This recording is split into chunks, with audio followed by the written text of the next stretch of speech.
Morning. Well, good morning.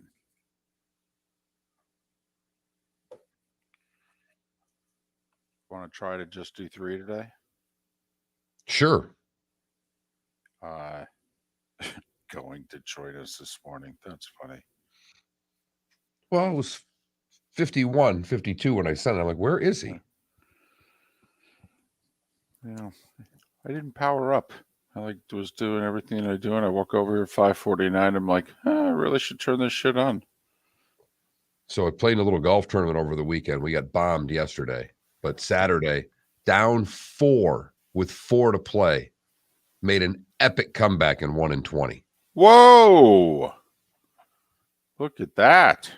And did it playing good golf. I made a bomb for birdie on 16, and then just had to lag an 8-foot birdie putt up on the next hole because they'd made bogey. I'd hit one tight. Their asses puckered on the next hole. We won that with a par, and then birdied our 18th hole to send it to extra hole. How about that? By the way, Coffin Baugh. Oh, we're not on. Are we on? Coffin Baugh. Miller and Moulton both picked the Bengals. I mean, for the record, we both said we picked the Bills to win the Super Bowl, but we're picking the Bengals to beat the Bills. I went 4 for 4 for the first time in, I don't know, forever. I know. We both made the same. Eagles, right? Yeah. Yeah, we both made the same 4 picks. I think Mark went 4-0 against the number. I went 3-1 because I had KC. I had KC covering. Yeah, so we both went 3-1 then against the number. Oh, yeah. Oh, no, the Bengals are... They kicked the crap out of them. I have to admit, I was pretty confident they were going to win. I thought there was too much... that the Hamlin thing had been played too hard and that the Bengals were furious about the neutral site, and then the NFL sending out the press release about all the tickets they sold. I mean, come on. The Bengals had a legitimate gripe here. And with 3 backup linemen, they owned the line of scrimmage. Owned it. I will say, and I thought that CBS totally missed this point. I mean, the very last point that was made before kickoff was Jay Feely saying that the snow isn't going to impact the field conditions at all. And I'm looking at this going, this is going to hurt the Bills' pass rush.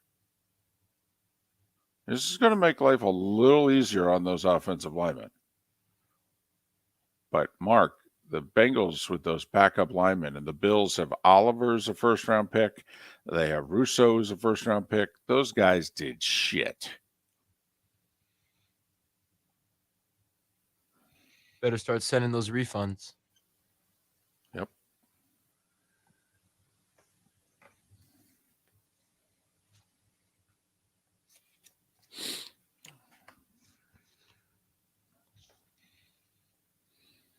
I think yesterday just further proved that Joe Burrow is one of the coolest humans in America. Felipe, if you take anything away from your time with Miller and Moulton, just remember, it's always good to have a Joe Burrow. Everyone can use a Joe Burrow.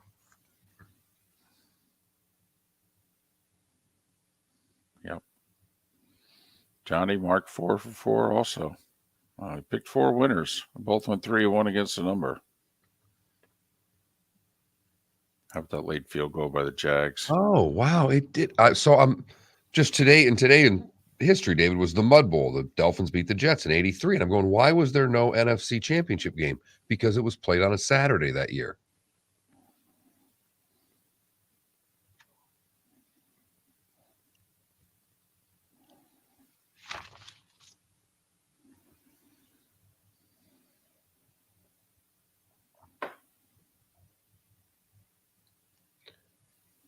$30 seconds.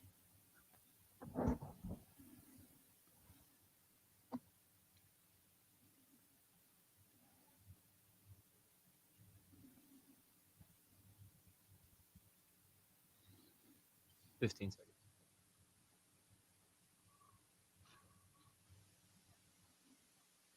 Here we go.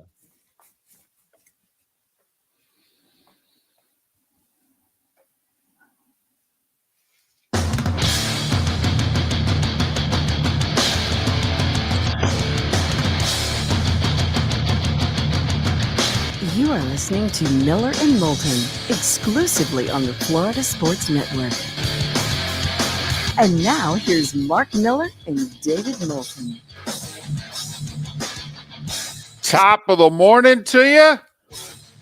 Hope you had a great weekend. Thanks for starting your week off with us. And how the heck are you? Miller and Moulton here on the Florida Sports Network, floridasportsnetwork.com. Thanks so much for being with us. Mark, hope you had a great weekend and all that. How the heck are you? I did have a great weekend. How was yours? It was good. My best friend and his wife came into town for the weekend. And I maybe get to see Stephen and Deborah, I don't know, at this rate, once a year. So hopefully this isn't the once. I think we've made plans to see one another right before football season gets underway. But so Mark, look at you having a social life. Mark, this was my first weekend off since August. Look at you. Yeah, I know. The wife and I just not quite did a couples thing, but I mean, close. I mean, we had the daughter and, the granddaughter and all that. So, but I mean, Mark, for us, this is as close to This doing is a couple crazy, thing. Moulton. This is, holy cow. Means you went out to dinner somewhere? Might have Yes. even had a libation or two. Holy cow. You'd be proud of me. I treated both nights. Wow. Look at you. Yeah. I dropped some coin this weekend. Yeah. Acting like I had it. Right. I mean, I don't, but that's what credit Gotta cards try are once for, in a right? while. Sure. That's all right. Sure. I mean, I got between now and when they come back to pay it off. So, it's good. It's good. Jay Gunn in our Twitch chat room goes, "What do you mean your best friend? You mean Mark's not your best friend?" Okay. I don't think Mark considers me his best friend. Don't get me wrong. We'd take a bullet for each other. I mean, we called each other in the middle of the night. We'd do it. Okay. But your best friend, I mean, I go back to junior high with Steven. Right. There's got to be we go back now 20 plus years knowing one another and have been friends for 15 plus years, maybe longer than that. But I trust me, Jay Gunn, I took no offense with David saying he was with his best friend over the weekend. Right. Never mind the fact. I mean, I have no idea when's the last time like the four of us did something. I mean, Mark and I have the attitude we spend enough time together in and around the show during the week that we both, without speaking to one another for the most part, are kind of like, yeah, I don't need to see you away from work. I mean, don't I'm crazy about you. Like we said, I do anything for you, the whole deal. Okay. But I mean, we spend a lot. Honestly, I talk more seriously about more important things with Mark during the week than I do with anyone else in the world, except sometimes my wife. And that all depends on the week of how much our wives are talking to us. And not because of them being upset with us, just because of life. Things get in the way. Right. Sometimes it's a serious week, a lot going on. Okay, the two of us will talk to our wives maybe about more things than we'll talk to each other. But I mean, if it's just a regular ho-hum normal week, we'd probably talk about more things to each other than we will talk to anyone else in our world. So then you want us to like have a meal together? Spend 2 more hours together? Oh, we don't have anything to talk about. If it's not between 10 and noon, we're not really interested.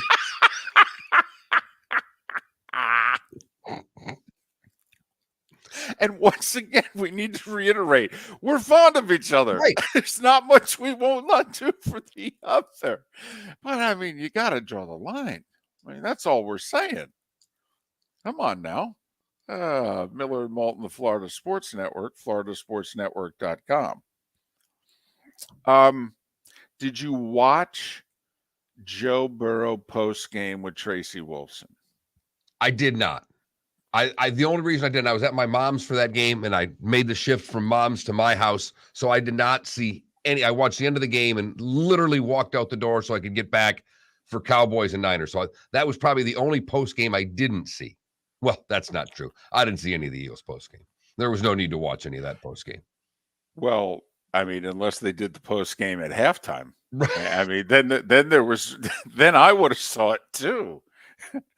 I mean, but Tracy asked about the whole, neutral site thing, and you guys seem to wear this, a chip on your shoulder. And Burrow came back with three or four words, kind of like, better get your refunds. But he seemed, and Tracy laughed and went on to something else. He seemed this close, Mark, this close, and I've got my index finger and thumb like a half an inch apart, that if she had somehow followed up on that, okay, or left the mic there and not said anything, that he would have vented like, let me tell you how against the world we are. Okay? Their line sure played like it. Ooh-wee. Their line, both lines, offensive and defensive, played angry football yesterday in that game.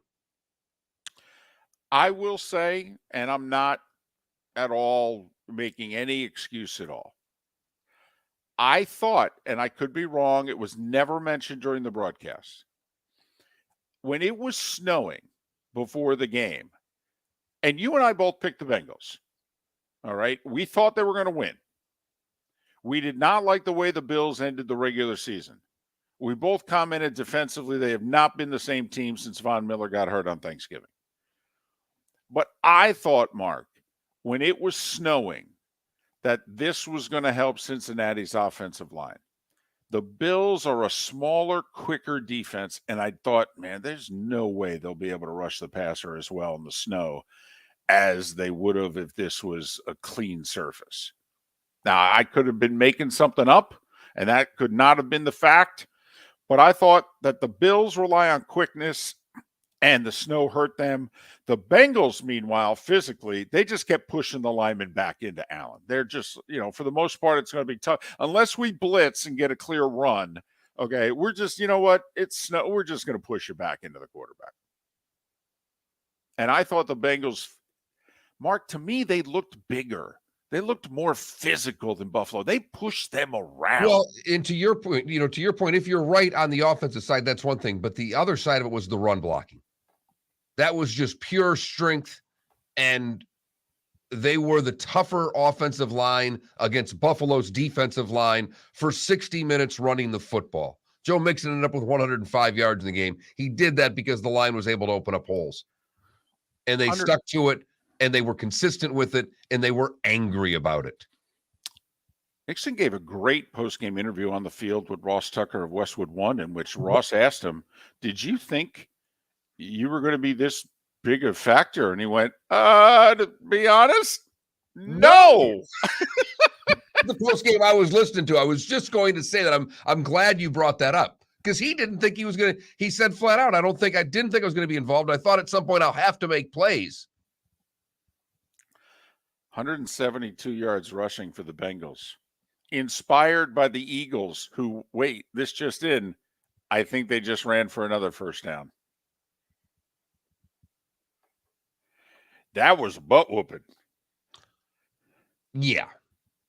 That was listen, your story is cute and all, but this is the serious time, okay? This is the adults table, all right? You guys are not invited here, okay? We'll pass whatever food we want down to the other room and the other table, and you'll wait as long as you need to wait to get it. But what are you guys doing sitting at this dining room table? Right. Enjoy the card table and the folding chairs, because you can't sit with us. I mean, we'll put the cartoons on. Just give us a minute, okay? Just give us a minute. Whoo-wee.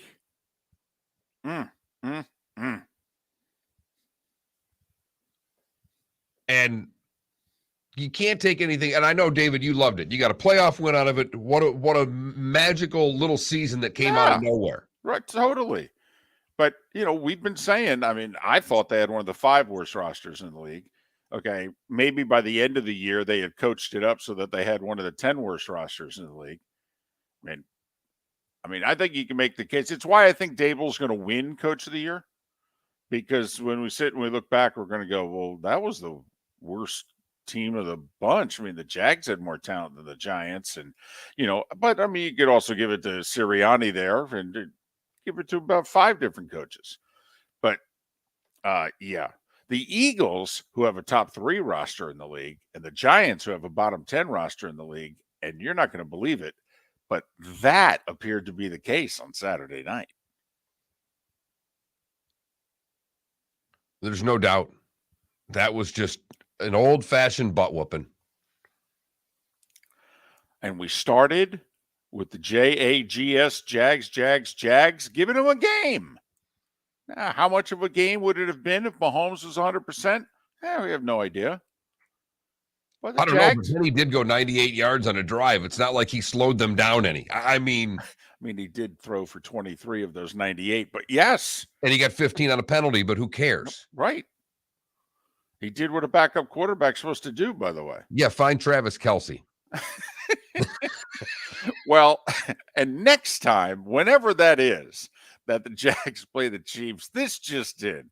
How about if you cover 87 with more than one guy and make the quarterbacks throw it to someone else? Just an idea. Ponder it. Get back to us. Whew. And still, they don't fumble the ball. Who knows? They might have a crack at that game. They're down to 5 to get that in within one score, and there's still plenty of time left. So, absolutely, gave them a game. Good for them. And then there was the nightcap, in which we're left wondering, is the $40 million quarterback better than the 7th round pick? Oh, boy. David, I didn't bother you during that game at all, but I had to think that you were in your element, where first downs were a premium, where guys had to kick field goals for points. That was your kind of football game right there. Every second of it. It was a slobber knocker, and it got more slobbery as the day went on, and I was loving it. I didn't answer a text. I didn't talk to my wife. Get out of here. First downs were important. Yes. Really important. Miller and Moulton. We'll get into Cowboys, Niners, and the rest of the divisional round, starting 5 as well, all on Miller and Moulton right here on the Florida Sports Network. Mark Miller for SWFL Golf Carts, or online, flgolfcarts.com. If you're looking for a golf cart, an e-bike, or an e-motorcycle, go visit Alex and the gang at SWFL Golf Carts. flgolfcarts.com online. Check out their whole inventory. If you're looking for a custom cart, they can take care of you. 2-seater, 4-seater, 6-seater, they've got you covered. E-bikes, nobody better for value and service. E-motorcycles, check them out. Again, flgolfcarts.com. flgolfcarts.com. David Moulton for Napa Auto Parts, and Napa Filters. Insist on Napa Filters for your vehicles, or if you're a do-it-yourselfer, only buy Napa Filters. Napa has a filter for almost anything on earth that moves, whether it's motorcycles, foreign and domestic cars, vans, SUVs, earth-moving equipment. You get the idea. Napa Auto Parts, Napa Filters. Insist on them for your vehicles, or if you're a do-it-yourselfer, only buy Napa Filters. Yeah. Hi. Excuse me. Hey, the line starts back here. Ma'am, if your party's not here, you're going to have to go around again. If you had the opportunity to avoid all this, wouldn't you? Salt Life, making your trip to and from the airport seamless and stress-free. Salt Life is supported with the help of local partners like Zeffy's Tavern and Pizzeria at 41 and Wiggins Pass. Award-winning pizza with a cool rock and roll theme. Don't miss North Naples' newest sensation, Zeffy's Tavern and Pizzeria. When it's time to leave, book with the award-winning service for Naples Daily News Best of 2021. 250-mile radius, live 24 hours a day, 7 days a week. Serving a 250-mile radius of Southwest Florida over 15 airports. Salt Life Transportation, the official transportation of the Miller and Moulton Morning Show. Book now, 239-308-8686, or online at saltlifetransportation.com.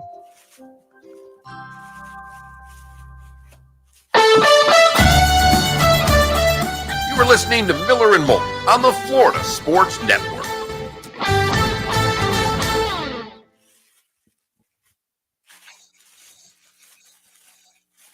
You know, it is amazing that Jacksonville has an NFL football team.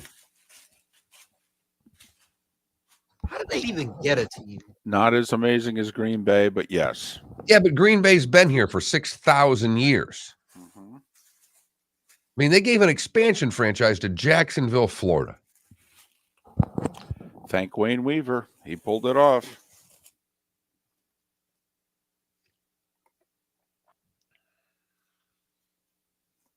Whichever one we think will work. The problem is, you know, the 6 has the way it ends. Right.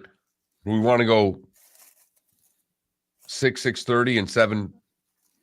38? Yeah, We'll see. he can. I've already.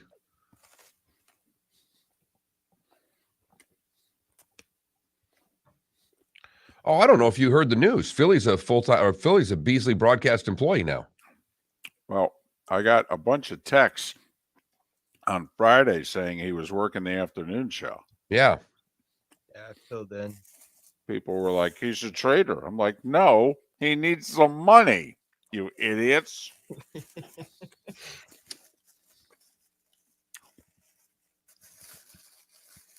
Apparently, a lot of people that listen to our show also listen. Well, to yeah, their they show. listen to this station.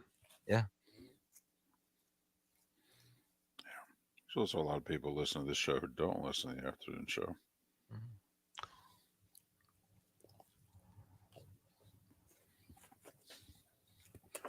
So do you have a job? I mean, not really. I guess it'd be board ops. Like if they need me to operate the board, I can. They said that he said that he might need my help during March Madness when it's like 12 to 12 that games are going to be on. But also if there's like an event for like another station or something like that, I can like help out and stuff. Here's a question. Are you allowed to say no? No, I'm being very serious. Yes, I am allowed to say no. Okay.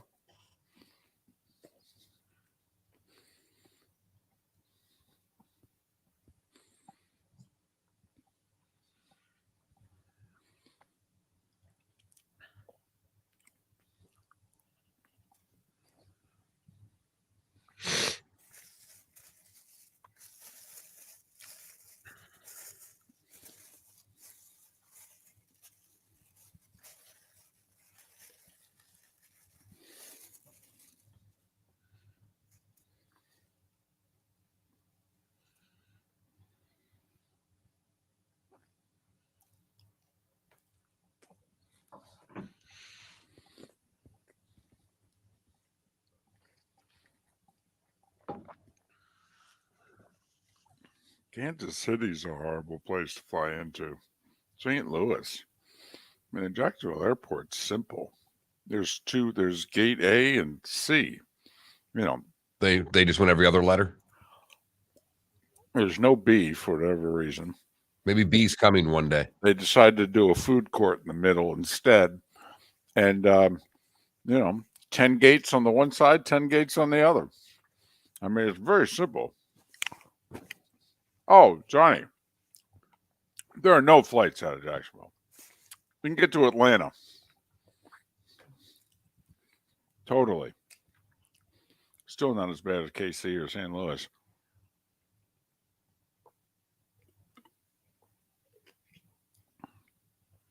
Anybody see Joe Buck's tweet yesterday? I did not. He was in line at Starbucks in the morning, and a guy asked him, "Hey, are you doing the Cowboys-Niners tonight?" And Joe said, "Oh, shit, gotta go," and ran out and sat in his car for a couple of minutes till the guy left.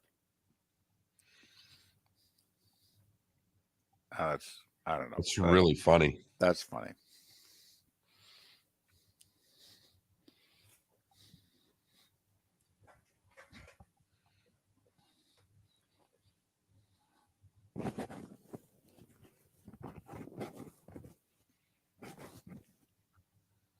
$15.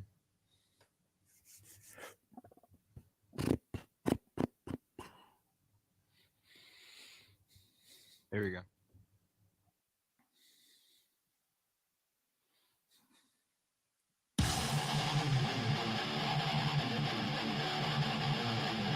You're listening to Miller and Moulton, exclusively on the Florida Sports Network. 21 minutes past the hour, top of the morning to you. Miller and Moulton, Florida Sports Network, floridasportsnetwork.com. Mark, the Cowboys got eliminated for the playoffs last night, and we all know what that means. That means one talking head show after another, spending the next 2 days talking about nothing else. It's as if what Kansas City, what Cincinnati, what Philadelphia accomplished, sorry, not that big a deal. Going to have to wait until at least Wednesday before we acknowledge it. All right. Never mind the losers and, Trevor Lawrence and the Jags and how bright is their future, et cetera. Whatever. We've got time. Mark, the Cowboys lost. Yes, they did. And their starting quarterback threw 2 interceptions.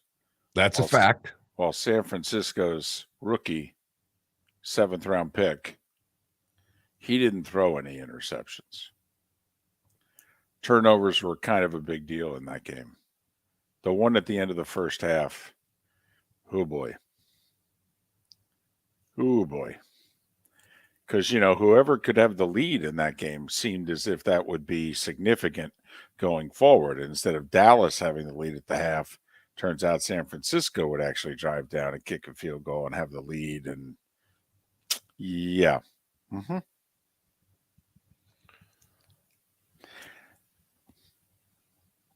So you know what the next 2 days are going to be all about, don't you? Absolutely.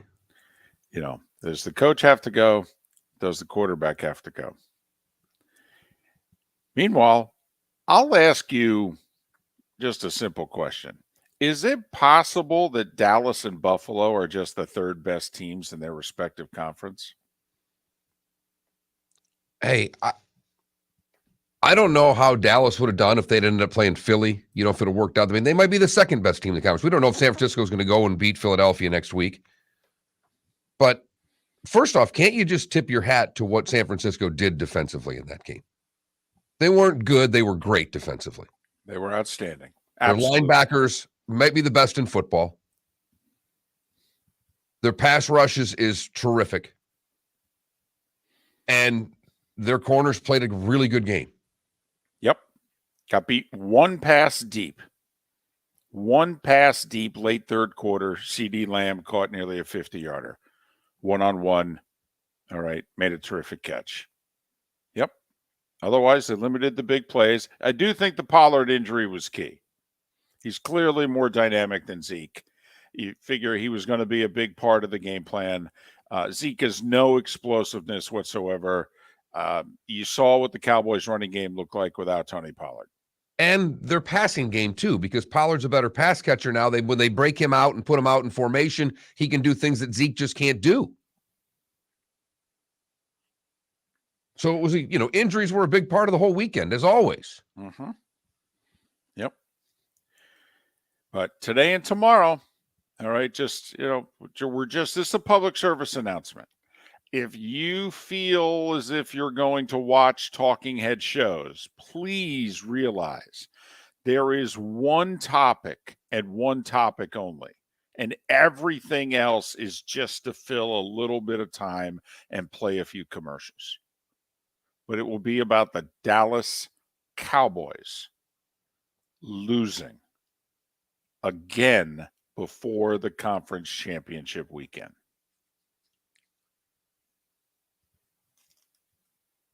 What, 0 for their last 7 divisional round games? Yep. Mm-hmm.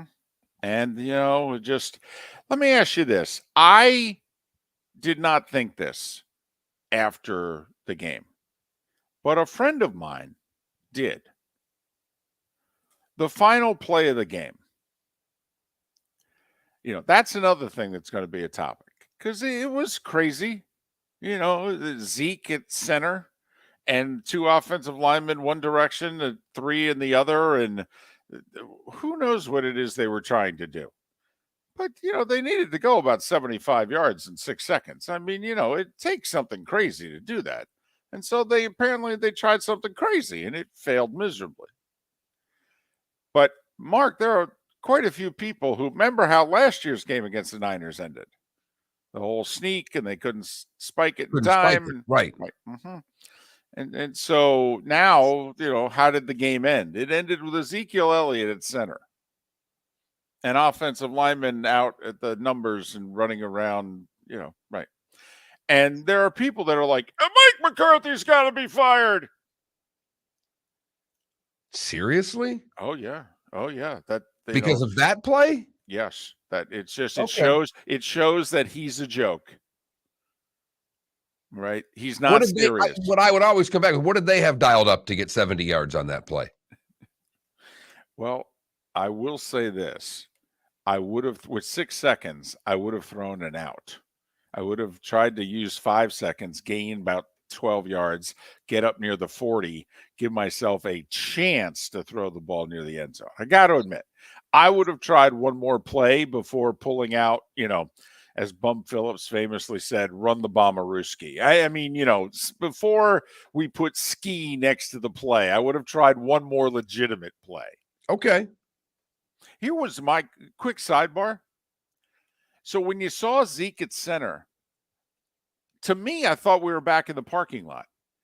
My question was, why did 51, the linebacker, line up right over Zeke?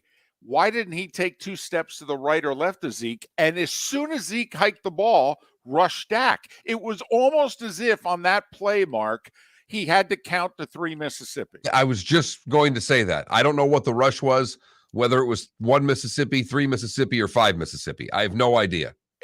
He lined up right over him, and then he counted to at least 2 Mississippi before he rushed. I thought Zeke was going to stand on the side and hike it. Yes. Flip the way we did totally as kids in the parking lot. Yeah, I thought it was going to be like Sam Snead with the putter, side saddle. Right. Yes. That's what I was expecting. Unreal. I'm watching this and I'm going, well, why is he not just rushing right away? Why is he waiting? And Zeke was ineligible. I mean, there's no reason to just ignore him. But anyway, digress. Like, we thought that play had a chance of working. I mean, whatever. But so, yep, this would be the only thing we talk about, Mark. This is it. Cowboys lost. Dak threw 2 picks. Yep. People in our Twitch chat room, Kirk Cousins is better. Think about what we're getting this morning. Kirk Cousins, America's whipping post. All right. And people are telling us that now he's better than Dak Prescott. It's a rough game. Ooh, play against that defense, and all of a sudden you're Kirk Cousins. Right. And we're talking about playoff Kirk Cousins, primetime Kirk Cousins, not 1 o'clock Kirk Cousins. No, because 1 o'clock Kirk Cousins is better than Dak Prescott. I mean, 1 o'clock Kirk Cousins might be like a 3rd-team Pro Bowler. But digress. So that's it, Mark. Does the coach have to go? Does the quarterback have to go? I mean, like they can move on from Dak Prescott real easy. I mean, take a look at what it would cost them to move on from Dak Prescott. They could purchase a small country for less. The Cowboys are done. And they got beat. Mm-hmm. Yeah. They got beat by a complete football team in a good game yesterday. Yeah. Uh-huh. 4th quarter, tied, and next drive wins. And Brock Purdy and the Niners said, okay. They finally were able to run the ball. They couldn't run it the whole game. And all of a sudden on that drive, what were they able to do? How many plays were we starting to get to, David? And all of a sudden they're able to manipulate that line, get a few gains, and get the ground game going, which they weren't able to get going the entire night. Run the damn ball. Miller and Moulton. Big advocates of running the football. Yeah. Thanks for listening. The starting five is on the other side right here on the Florida Sports Network.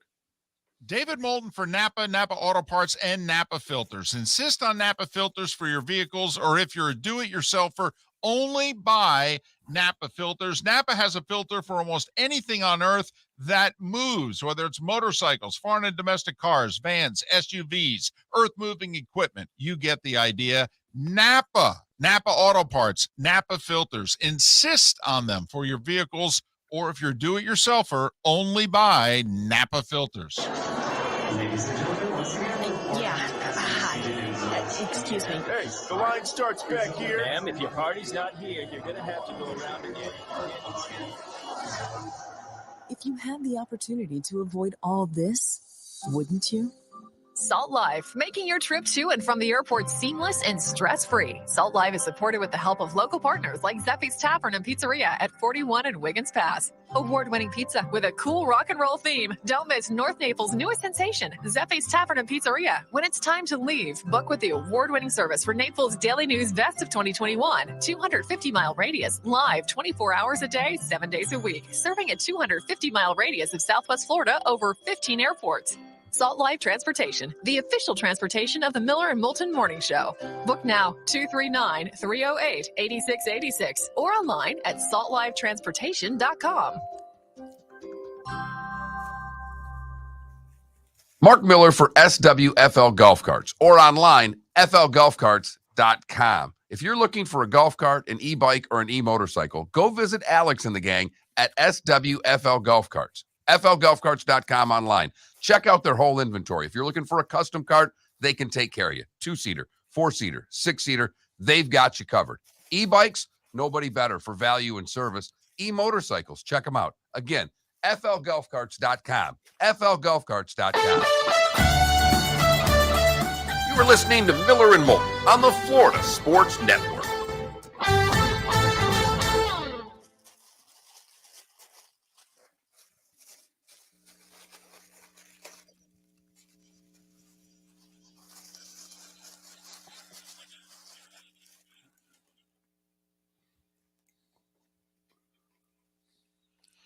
If you wait till next Valentine's Day, there'll be a Cheesecake Factory in Coconut Point Mall, Felipe. What'd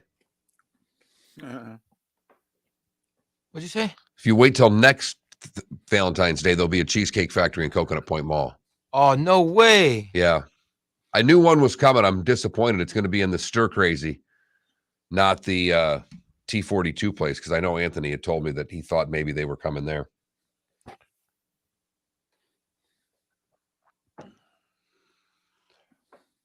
Man, I had First Watch for the first time in such a long time. Man, that place hits, dude. Good stuff.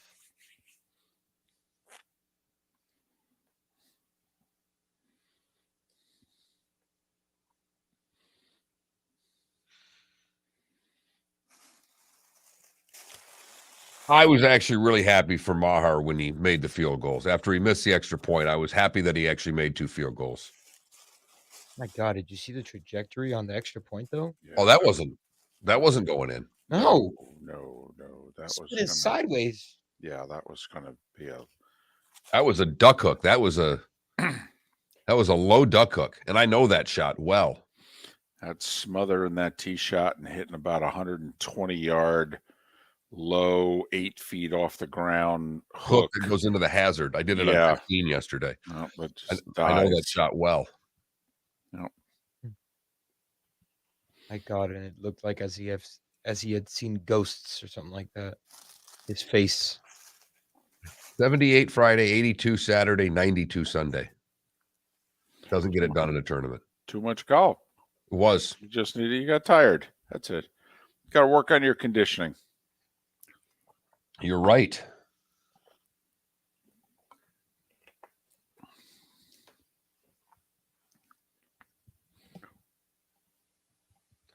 I saw they're trying to bring harness racing in there. Someone sent me that. That might have been you, Dandy. Sent me a tweet on that. Mark has wanted that forever. I love harness racing.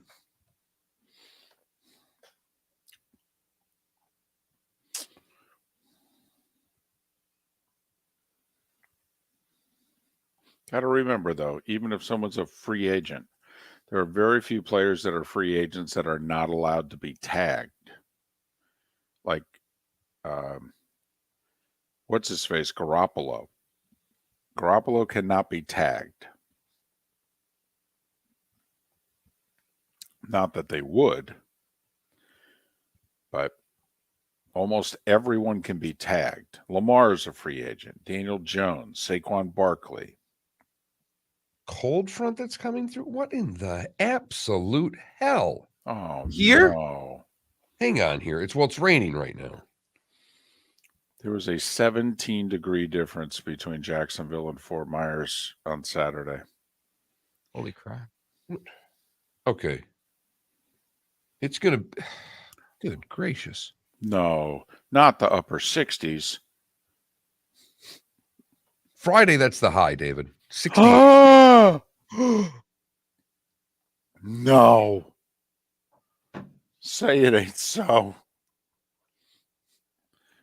It was 64 in Jacksonville. It was at the same time, it was 81 in Fort Myers on Saturday. Oh, that's the difference.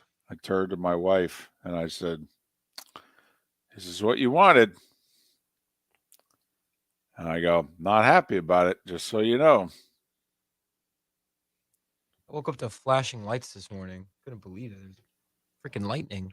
Oh, I thought you meant you had a drug bust or something. Yeah, I thought you had a trooper at your door. Right. I just forgot what thunderstorms look like. Mark, when you're in the upper 60s, we'll be in the upper 50s. Friday and Saturday. Lows in the 30s. Well, this is my this weekend I morphed into a this is my travel parent weekend. I don't know how this happened, but now I'm on a travel soccer team. I don't even know. Oh, no. Here we go.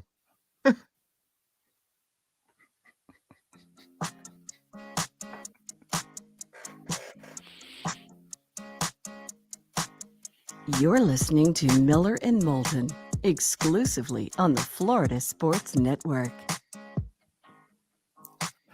22 minutes before the hour. Thanks so much for being with us. Miller and Moulton, Florida Sports Network, floridasportsnetwork.com.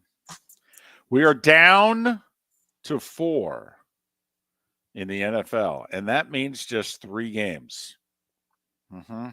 That's right. Just 3 left. And for those of you that used to count the Pro Bowl, you can't even count that anymore. I mean, that's just an abomination what they're going to try to pull off there. I mean, they would be better off taking the Nerf football out and showing up in a parking lot somewhere with about 8 strategically placed cars. That would interest me more than what they're going to try to do. Man. You're really not into the whole flag football idea? No. Oh, my God. I think it's awesome. No. Then, Felipe, and I'm not joking when I say that, then it's already worked. Because there was no way they were getting you and I. No. That's true. Then it's already worked. If you're, and I'm not being smart here. You're looking at me like I'm being a smart aleck. If you're interested in it, and there are more people that are of your age group that are interested in it, then it's working. And I'm not at all joking when I say that. Here's the thing. I'm interested in the concept. Whether or not I'm going to watch it is still up for debate. Okay. I might not watch it live, but I'll check it out afterwards. Because that's how my generation rolls now. All right. Fair enough. It is time for The Starting Five. 5 stories you need to know. It's the Starting Five on Miller and Moulton. Here's number 1. Mark, there are 2 or 3 things that you and I hold on to go through life. You know, one of them is follow the money. And another one, when we're talking sports, what is it that we like to say? Everybody could use a Joe Burrow. And the Cincinnati Bengals have one. He threw 2 more touchdowns yesterday. Of course he didn't turn it over in the snow. I mean, come on, kids from Ohio, please. Joe Mixon ran for 105 yards. The Bengals, who are not a good rushing team, ran it right down Buffalo's beep with 3 backup linemen. 172 yards rushing for the Bengals. Cincinnati's won 10 straight, ladies and gentlemen. They're back in the AFC Championship game. That's right, the Bungles. 27-10. I don't even know if the game was that close. Didn't feel it. Hey, I don't know about all of you, but did you get the sense that Tony Romo was seeing the Cincinnati Bengals for the first time yesterday? He seemed shocked. Jim, they're really good, Jim. Yeah. Went to the Super Bowl last year and everything, Tony. I know, Tony. Just check them out. Joe Burrow, Jamar Chase. It was just you seen them, heard of them? Anybody like clip off some highlights and send them to you? You know, I mean, while you're playing all that golf, preparing for the games, you might want to watch the Bengals a little bit. Meanwhile, Mark, let's talk the Bills for a second. There is someone that you and I both know. I will not mention them by name, just that I think we have had libations with this gentleman.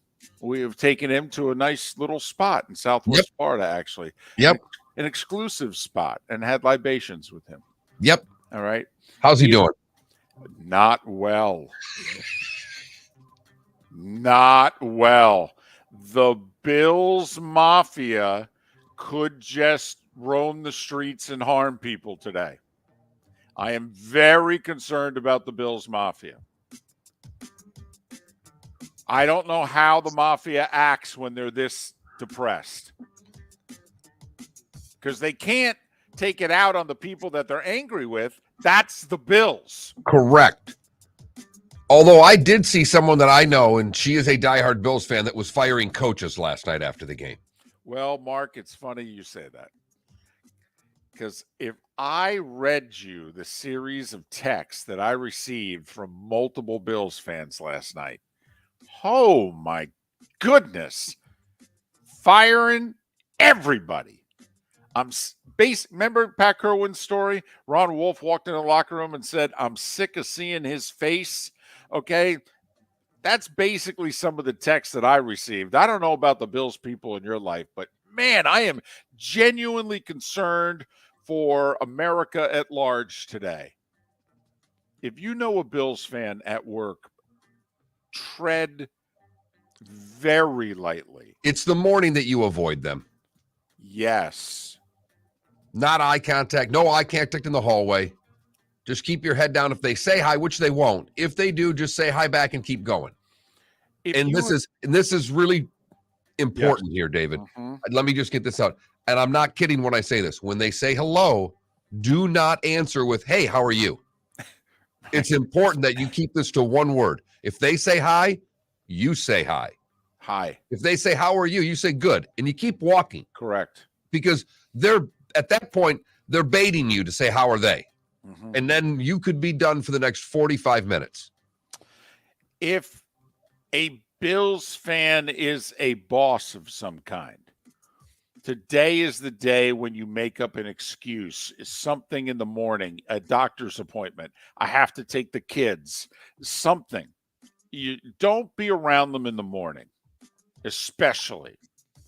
I mean, maybe it'll be safe lunch-ish, but avoid the Mafia all morning long. Whoo! They were the pick to win the Super Bowl this year. They were the preseason favorite to win the Super Bowl at 6-1. Instead, we're going to have Cincinnati at KC again. Chiefs hosting their 5th straight AFC Championship game. How about that? 5 in a row. So far, Mahomes yet to play a road playoff game. Chiefs a 1.5-point favorite. Meanwhile, San Fran 19, Dallas 12. It'll be the top 2 seeds in the NFC meeting Sunday at 3 o'clock in Philadelphia. Niners and Eagles. Christian McCaffrey with a 2-yard touchdown early fourth quarter. Robbie Gould, money. 4 field goals. Niners win their 11th in a row. 4 field goals and a pretty big tackle. Yeah. I mean, Yeah. a pretty damn big tackle. Although I got to be honest, was that a tackle? No, Or no, it was. Did the guy basically outthink himself and run into him? Did you ever, when you were taking your block at him? You think so? He threw a body block at him. He didn't, there's no rep. He just tried to do it with the side of himself there. I thought he just kind of got run over. I thought he kind of threw a body block. Okay. I'm giving him credit. All right. Good for you. All right. Brock Purdy outplayed Dak Prescott. When you're spending $700,000 on the one guy and then you're spending $40 million on the other, that's not good. Especially when Tony Pollard got hurt and you needed your passing game to carry the day. Purdy, no turnovers, 19 for 29, 214 yards. Dak, 2 interceptions, meanwhile. Niners, 2-point underdogs at Philly Sunday. Remember Saturday, Chiefs beat the Jags by 7. Philly bombed the Giants 38-7. All 4 games went under, Mark. So the first 5 games of these playoffs all went over. Last 5 games have all gone under. Dogs were 2-2 against the number this weekend. Home teams 3-1 straight up. Home teams are 7-3 so far in the playoffs. Chiefs and Eagles at home. Usually, on average, there's a split.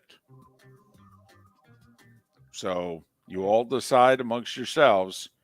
We'll ask this question many times throughout the week. If we tell you one road team's going to win Sunday, which one do you like the most? The spreads are almost identical. 1.5 in the AFC, 2 in the NFC.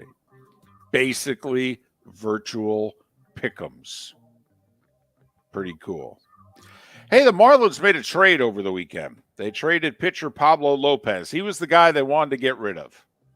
Of all their young starters to try to, acquire some offense, that was the guy that they told everybody, we'll trade this guy.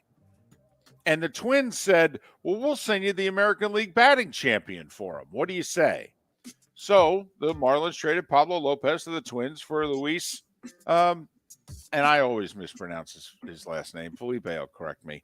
All right. Arraez. That was pretty good. Thank you. All right. He won the batting title this last year. He's the best contact hitter in baseball. And for a team that didn't hit the ball at all last year, that's important for the Marlins. I mean, they were a terrible hitting team. Right. So they've gotten Arraez and Juan Segura for the top of their order. Now, they're going to have anybody in the middle of their order do anything? Right now, it looks like the answer is no, but they're trying, I guess. And Sal Bando passed away over the weekend. He was part of the A's dynasty in the 70s that won 3 straight World Series. He then also helped turn Milwaukee around when he went there in the late 70s and into the early 80s. Sal, who had battled cancer for many years, died at the age of 78. Quickly, the Heat beat the Pelicans by 4, rallying from down 16. Tyler Hero with 26 in the win. By the way, Jonathan Isaac is going to play tonight for the Orlando Magic. Grew up in Naples, Florida. All right, he has been out for almost 2.5 full seasons because of a series of knee injuries and then an infection. Jonathan Isaac scheduled to play for the Magic at home tonight against the Celtics. Knicks have lost 4 in a row. Toronto beat them by 9. The Lakers were down 25 at the half, Mark. And LeBron said, I looked at the guys and said, well, we have 2 choices. We can mail it in and get ready for the next game, or we could give these guys hell for a little bit and see how we do. They outscored them by 20 in the third quarter, and LeBron said, we just kept playing. LeBron with 37. Lakers beat Portland. By the way, Brooklyn down 12 at the half, came back to beat Golden State 120-116. Phoenix edged Memphis 112-110. Hockey, Vancouver finally fired Bruce Boudreau. That franchise is a disgrace. What they did to Boudreau was awful. They basically said publicly a week and a half ago they were going to fire him and didn't. And he had to keep coaching games knowing full well he was dead man walking. The home crowd Saturday night kept chanting his name and gave him a standing ovation. And then he got fired yesterday morning, replaced by Rick Tocchet. Boston they won again. They're 37-5-4. 46 games they've lost 5 times. It's hockey. Okay, 46 games they've lost 5 times. This is unbelievable, ladies and gentlemen. Crosby scored. Penguins lost to the Devils in overtime. College hoops. Temple goes into Houston and beats the Cougars. An 11-9 Temple team beats the number 1 team in the country. And Mark Temple sent out a tweet and said, "Hey, Phillies, this is for you. A little bit of payback." Nice. Purdue edged Maryland. UConn blew out Butler. Women's hoops. South Florida blew out UCF by 32. Florida State and Florida were winners yesterday. John Rahm won again. He's looking like the best player in the world. He's looking like, you know what? I've had a couple kids. You know what? I'm going to play golf this year. And he won the American Express at 27 under by 1 over Davis Thompson. He won $1.4 million for his win. Brooke Henderson won the Tournament of Champions on the LPGA Tour by 4. She made $225,000. There's a little bit of difference between the tours. Australian Open, Djokovic advances to the quarters in straight sets. Mark, 2 Americans, actually 3 Americans in the quarterfinals. USA. No? Tommy Paul advanced in 4 sets, and in a battle of Americans, Ben Shelton over J.J. Paul, 6-2 in the 5th. Jessica Pegula, an American, daughter of the owner of the Bills, the highest remaining seed left in the Australian Open on the women's side. She is through to the quarterfinals. And that, gentlemen, That was the Starting 5 every weekday morning at this time on Miller and Moulton. So I'm told it's Luis Ariz. All right. Instead of Arraez. All right. Ariz. See, I thought it was Arraez. Okay. Arraez, I guess. I was just given a text by a Twins fan telling me it's Ariz. So you guys can all argue amongst yourselves. I'm done. Okay. Marlins sent a pitcher, acquired a bat. Good day. That'll do. Right. Arise. All rise. Whatever. We're in court, Right. Your Honor. He must be really good on Sundays. Miller and Moulton. Thanks for listening. Back with more in a moment right here. Where else? With Arise on the Florida Sports Network. You say so. Yeah. Hi. Excuse me. Hey, the line starts back here. Ma'am, if your party's not here, you're gonna have to go around again. If you had the opportunity to avoid all this, wouldn't you? Salt Life, making your trip to and from the airport seamless and stress-free. Salt Life is supported with the help of local partners like Zeffy's Tavern and Pizzeria at 41 and Wiggins Pass. Award-winning pizza with a cool rock and roll theme. Don't miss North Naples' newest sensation, Zeffy's Tavern and Pizzeria. When it's time to leave, book with the award-winning service for Naples Daily News Best of 2021. 250-mile radius, live 24 hours a day, 7 days a week. Serving a 250-mile radius of Southwest Florida over 15 airports. Salt Life Transportation, the official transportation of the Miller and Moulton Morning Show. Book now, 239-308-8686 or online at saltlifetransportation.com. David Moulton for Napa Auto Parts, and Napa Filters. Insist on Napa filters for your vehicles, or if you're a do-it-yourselfer, only buy Napa filters. Napa has a filter for almost anything on earth that moves, whether it's motorcycles, foreign and domestic cars, vans, SUVs, earth-moving equipment. You get the idea. Napa Auto Parts, Napa filters. Insist on them for your vehicles, or if you're a do-it-yourselfer, only buy Napa filters. Mark Miller for SWFL Golf Carts, or online, flgolfcarts.com. If you're looking for a golf cart, an e-bike, or an e-motorcycle, go visit Alex and the gang at SWFL Golf Carts. flgolfcarts.com online. Check out their whole inventory. If you're looking for a custom cart, they can take care of you. 2-seater, 4-seater, 6-seater, they've got you covered. E-bikes, nobody better for value and service. E-motorcycles, check them out. Again, flgolfcarts.com. flgolfcarts.com. Miller and Moulton here for the Clutch Vodka Play of the Day. Mark, remember Nick Charles, Fred Hickman, the CNN Play of the Day? Yeah, CNN did a nightly sports show. That was a while ago. Yes, it was. Just work with me. Everyone liked the pod, the Play of the Day. So how about we have the Clutch Vodka Play of the Day? Sounds good. Fun. Smooth. Like Clutch Vodka. Listen weekday mornings for the Clutch Vodka Play of the Day. That's Clutch with a K. Golfers, are you bored of the same old driving range warm-up routine that's not getting you the results that you want on the course? Power up your golf swing by adding resistance bands to your range sessions with the Orange Whip Golf's Power Strap Kit. Featuring band attachments to your feet and hips, Power Strap resistance training will boost club head speed, increase power, improve flexibility, all with just a few swings. Buy a Power Strap Kit today. Go to orangewhipgolf.com and use code Miller10 to receive an additional 10% off the already great price of $119. You were listening to Miller and Moulton on the Florida Sports Network.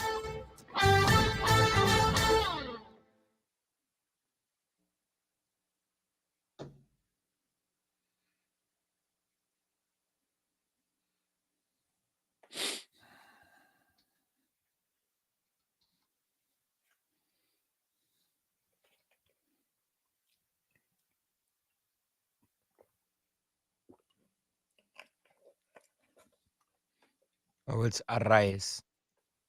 What? Arraez. I don't know. You Arise. Luis Arraez. See, I can roll ours if you want me to. I could pull this off. I would just need to I got to be admit, immersed. you rolled so many R's in that it was like you were Arise. covering for the real pronunciation because you didn't know it. Nah, Luis Arraez. I love how Philly knocks us for not being able to do Spanish accents when he lived in a house where mom and dad both speak Spanish and he can't speak the language. They didn't Right. speak Spanish to me. And no, I can't speak the language, but I can read it fluently.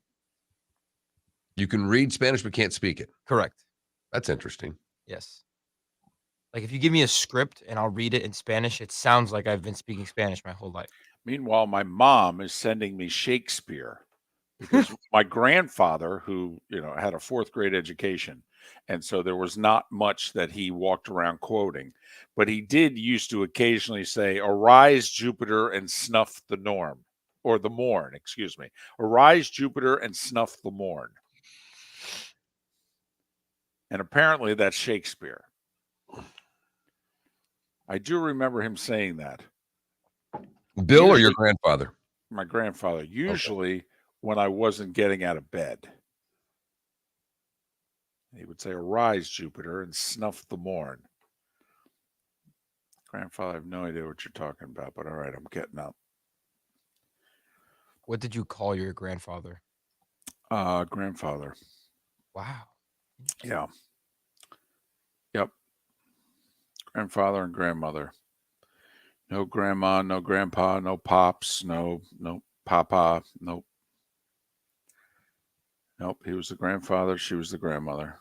See, I guess I can. And say then this. and then my dad's mom, because my dad's dad died when I was 10, but my dad's mom, I called her Grandma Moulton. Oh, that's cool. But my mom's parents, I just called grandmother and grandfather.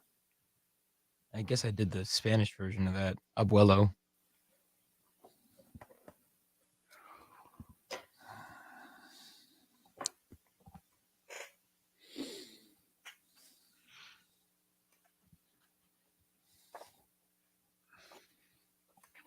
Can't believe the Giants are drafting 2 spots away from the Bills. What the hell were the odds of that at the beginning of the season?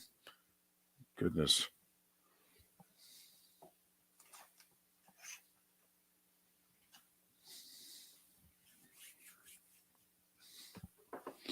I know, Adam. Bills fans are taking this.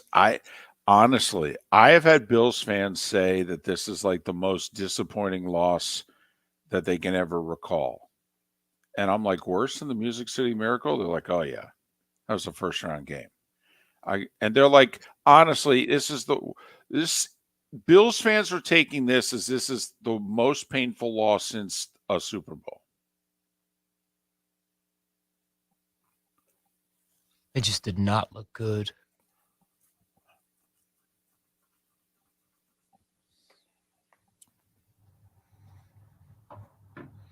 Here we go.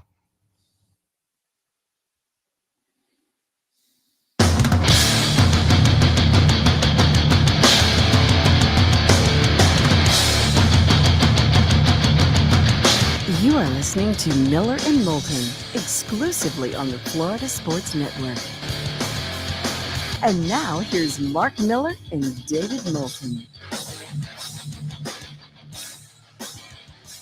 Top of the morning to you. How the heck are you? Miller and Moulton, the Florida Sports Network, floridasportsnetwork.com. Thanks so much for being with us in the aftermath of the divisional playoffs, where we're down to 4, but this really sexy storyline seemed to be with, well, a couple of the losers. Beware of the mafia today. That's all we're saying. No, not the Genovese crime family. They're not nearly as dangerous as a Bills fan today. Whoo-wee. And, well, I don't know how riled up they were going to be, but since the talking head shows are going to do nothing but talk about them today and tomorrow, a Cowboys fan you may want to stay away from too. You know, I'm in a group text with a bunch of friends of mine, and there are 2 Bengals fans, 1 Cowboys fan, and then the rest of us. And the one of them just tweeted out after the game that Bengals performance is deserving of the high dollar bourbon. And then he says, go fighting, and use the person's name who's the Cowboys fan. And the Cowboys fan, at the end of the game, just texted the group and said, right after, he goes, love it, would be nothing more than having a celebratory Blanton's with you after this is over. Then the game was over, and he said, instead, I'll be having a bottom of the barrel sulking bourbon. At least my boys are consistent. LOL. 27 seasons now, the Cowboys unable to get as far as the conference championship game. Mark, meanwhile, there's a part of me, I'm trying to protect our mutual friend. Okay. Even though, nobody, he's still anonymous, basically. You and I know who he is. Okay. But I mean, no one else knows who we're talking about. But I feel as if I read some of the texts on the air, that I'm like violating our friendship code. Because I don't think so. Did he say this is off the record? Well, he's not texting me no, he did not. But he's also not texting me thinking I'm going to read this stuff on the air. How do we get into the heart and mind of a Bills fan without being able to hear what a deranged Bill fan sounded like late in the game yesterday? All I know is after the first drive of the game, when it was 7-0, all right, I get a text that says, our defense sucks. I'm like, wow. Meanwhile, I had just received a text 20 minutes earlier saying, this is for the AFC. All right. Then after the second drive, and it's 14-0, I get fire Leslie Frazier. I'm like, oh boy. Oh boy, we're unhinged today. This is not good. Right. Then there's so many expletives. Oh my goodness. Some used as nouns, some used as adjectives. I mean, whoo-wee. Sometimes the same word used as both in the same sentence. I mean, man, oh man. Blank those blanking blankers, huh? Oh, wow. Yeah. So by the end, Mark, both coordinators and the head coach were fired. That I can assure you.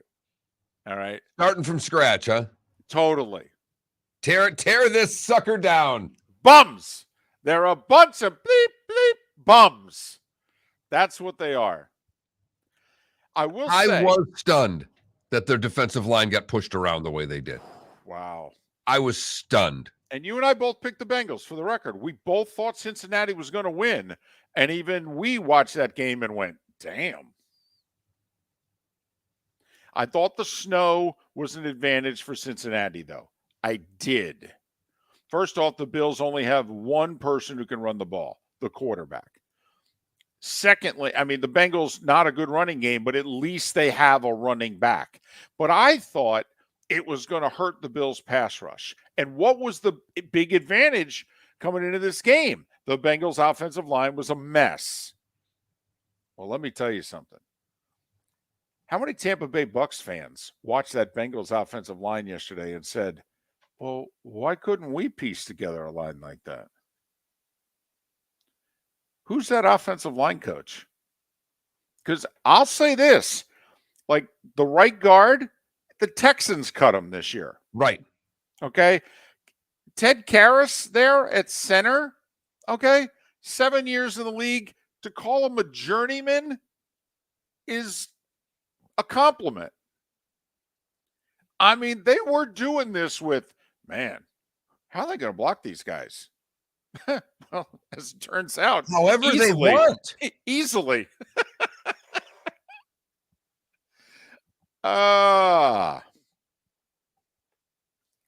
So listen, it's just a public service announcement. Be careful in and around the Bills Mafia today.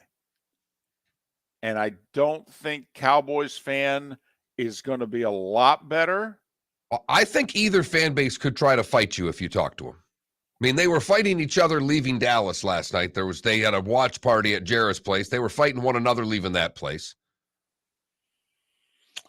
Here's the part that I'm a little sad for Dak about is it was all right there. For much of the game, it was he leading his offense against Brock Purdy leading his offense. And so it was like, hey, if I can outplay Brock Purdy, our team's going to have a good chance to win. And then, Mark, there it is, 19-12, 3 minutes to go. There it is, right there. You got all the timeouts, and you got 3 minutes. You got plenty of time, the whole deal. Need a drive. Need a drive, baby. 7 years in the league, $40 million a year. Dak, you need to produce a drive, baby. We can list all the quarterbacks who we feel pretty good that they would lead a drive. And it was your turn, buddy. It was. And they went 3 and out. 3 and out. And it was a bad-looking drive, too, man. Whew. So, yeah. And there it is. I mean, take it for what it's worth. I had my phone with me, Mark. I was not texting anyone. It was a slobber knocker of a game. I loved it. Okay, I know most of you didn't. I loved it. So I'm just enjoying it. But when the Niners kick the field goal to go up 19-12, I go, yeah, just for the heck of it, I'm going to look at social media right now. And sure enough, here it is, Dak. Here's your moment. Think about it, Mark. 29 years old, 7 years in the league. You got the contract. He's the quarterback at the Cowboys, the whole deal. You want to be the guy. Coming off of his best game that he's maybe ever played. And here he's not having a game, but all he has to do is muster up one drive. Yep. Need a drive. It's time. You've got the weapons. Yeah, it's a good defense on the road, the whole deal, but it's time. Don't know what to tell you. It's time. Team needs a drive. So much so that people were, going, hey, if they score here, do you go for 2? But listen, since they didn't get a first down, it's laughable to ask this hypothetical. Mark, I don't know if you thought that far ahead. I did. All right. And I was going to go for 2. I'm like, man, can I really feel confident that Maher is going to kick that extra point to send this to overtime? I think I'm going to go for the win. So I was already, thinking forward, but then again, that might be the guy who's in the booth writing notes, so I think that way. But I was already thinking, well, Dak takes them down the field. They score here. Do you go for 2 in the win? Or do you going to send I will Maher out honestly there? say I never even gave it an ounce of thought. I just kind of locked in, and I was on the train of, all right, you had your career best game. Have your career best drive right now. Here you go. Team needs you to have a drive. Yep. You can put the exclamation point on the 4-touchdown game from the week prior with one drive, and it's more heroic because of the way the Niners defense had played that entire game. They were great. Yeah, they're a terrific defense. It's not going to be easy. I could argue. Don't know how many tougher defenses there are, but hey, it's why you make the money you make at the position you make, and here you go. We need a drive. Got to get it done, baby. And I hate to do this to Dak, but I mean, John Elway was in his 4th year with Denver. They started at the 2-yard line. I mean, they needed a drive. Don't know what to tell you. They were down 7, 5 minutes to go. Toughest defense in the league, arguably, on the road, in the wind, getting batteries thrown at them. Well, they need a drive. And take Purdy out of it. When you've got the Burrows and the Mahomeses and the Allens and all these quarterbacks doing these things, Dallas expects their guy to do something. It's not, I know it was on the field, Dak against Mr. Irrelevant, and I get all of those things, but they don't think of Dak that way. That's the other part of this. There are a lot of people that have him as a top 10 quarterback in the league. Well, top 10 quarterbacks do better than 3 and out when the game's on the line.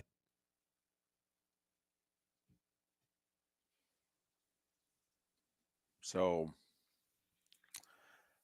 he and they got that going for him. As Stumpy says in our Twitch chat room, hell, Chad Henne went 98 yards. Tell you what helps when you have a Travis Kelce. I mean, it really does. I mean, nothing's better than having a Joe Burrow. But if you need a Robin, if you need a Sundance, a Travis Kelce really help. As good as George Kittle is, he agrees with you. Correct. Instant yards. So there you have it. It was the defining moment of his career so far. 7 years. And there it was, right there. 3 and out. 3 and out. Yep. Oh, boy. So, by the way, hypothetically, they're driving down the field. Say they, under a minute to go, they score.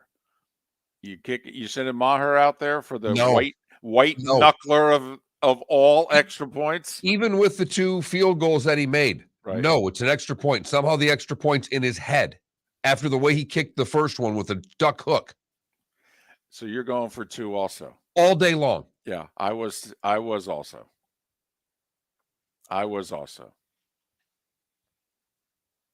Yep.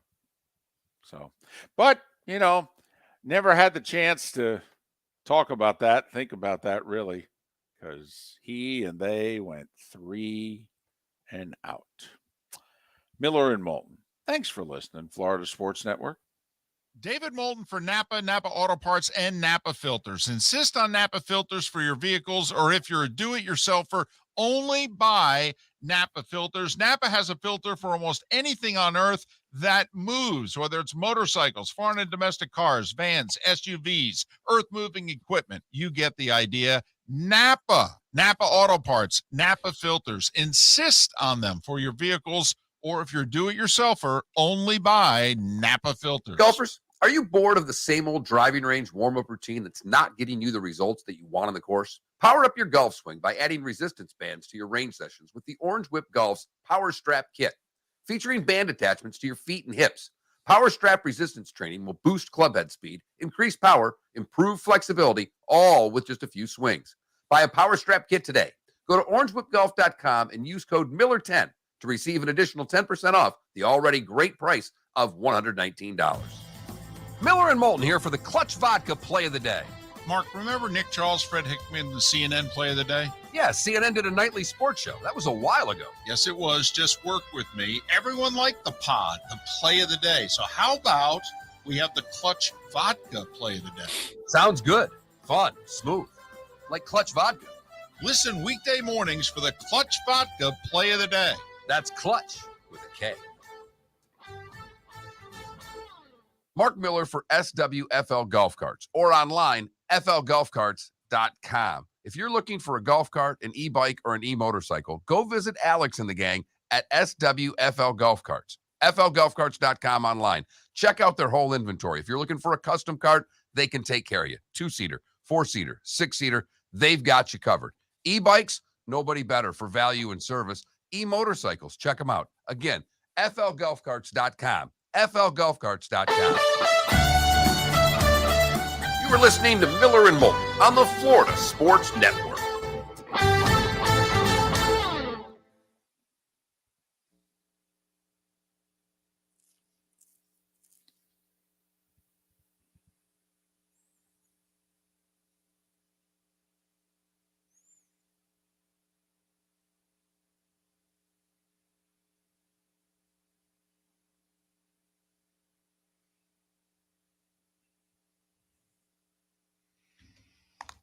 What the hell was that last play at the end, too? That's what we were talking about earlier. I know.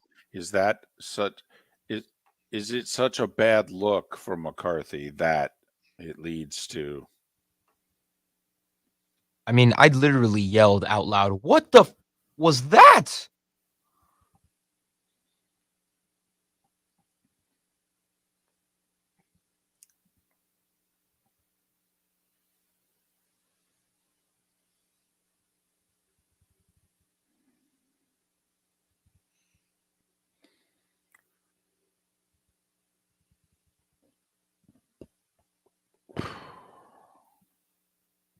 Dalton Miller from Pro Football Network, who's the big Cowboys fan that we've had on a couple times, David. Better team won last night. That's about all there is to it. Dak playing really poorly is just salt in the wound and will inevitably lead to a bunch of annoying drivel about replacing him all off season. Mm-hmm. But what if Cooper Rush played? No, I'm just kidding. Oh, trust me.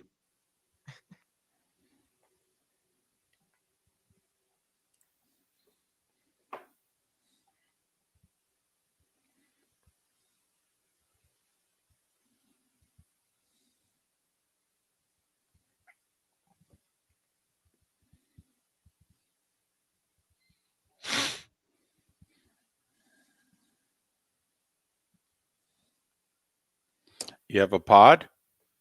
Yes. Is it Joe Burrow to Hunter Henry? No. No. Is it football? No. Is it Houston Temple? No. Are you absolutely kidding me? We just had the divisional round, and you're going to put an NBA. Games were terrible. Well, the number one team in the country got beat yesterday in college hoops. That is true. Houston did lose to And it was a great call. And what are you giving me? NBA? 90-foot. Can you find Houston Temple? I'll find Houston Temple. I almost forgot about that. Well, you didn't almost forgot. You did forget. You're right.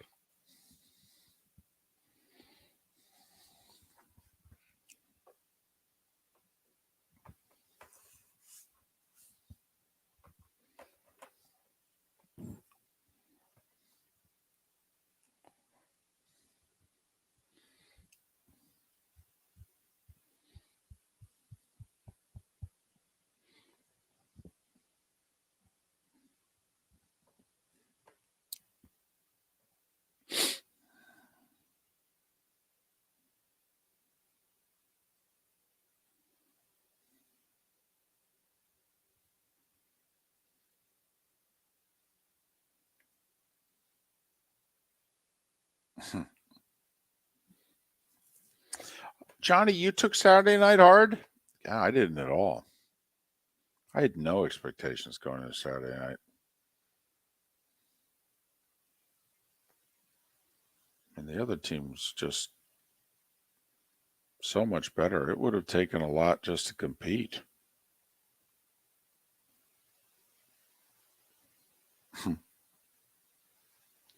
And I forget who it was in the Twitch chat room that said you're having problems. That's on your end. Like I'm asking a lot of people here. They know. You know.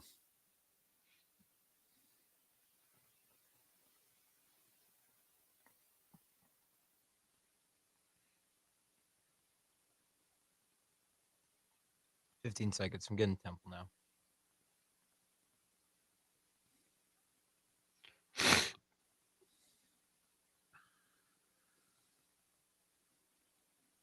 Here we go.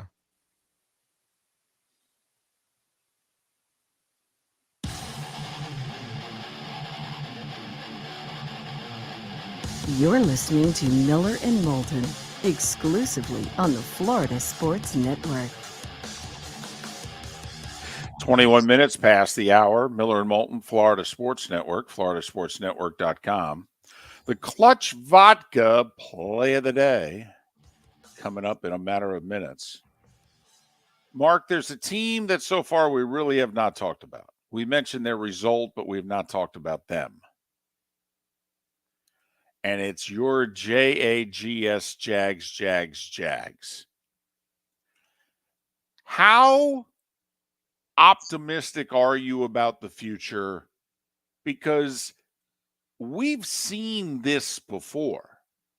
Young team, breakthrough season, win a playoff game. We saw it just 2 years ago. Their name was the Cleveland Browns. And then they don't even play 500 football the next 2 years.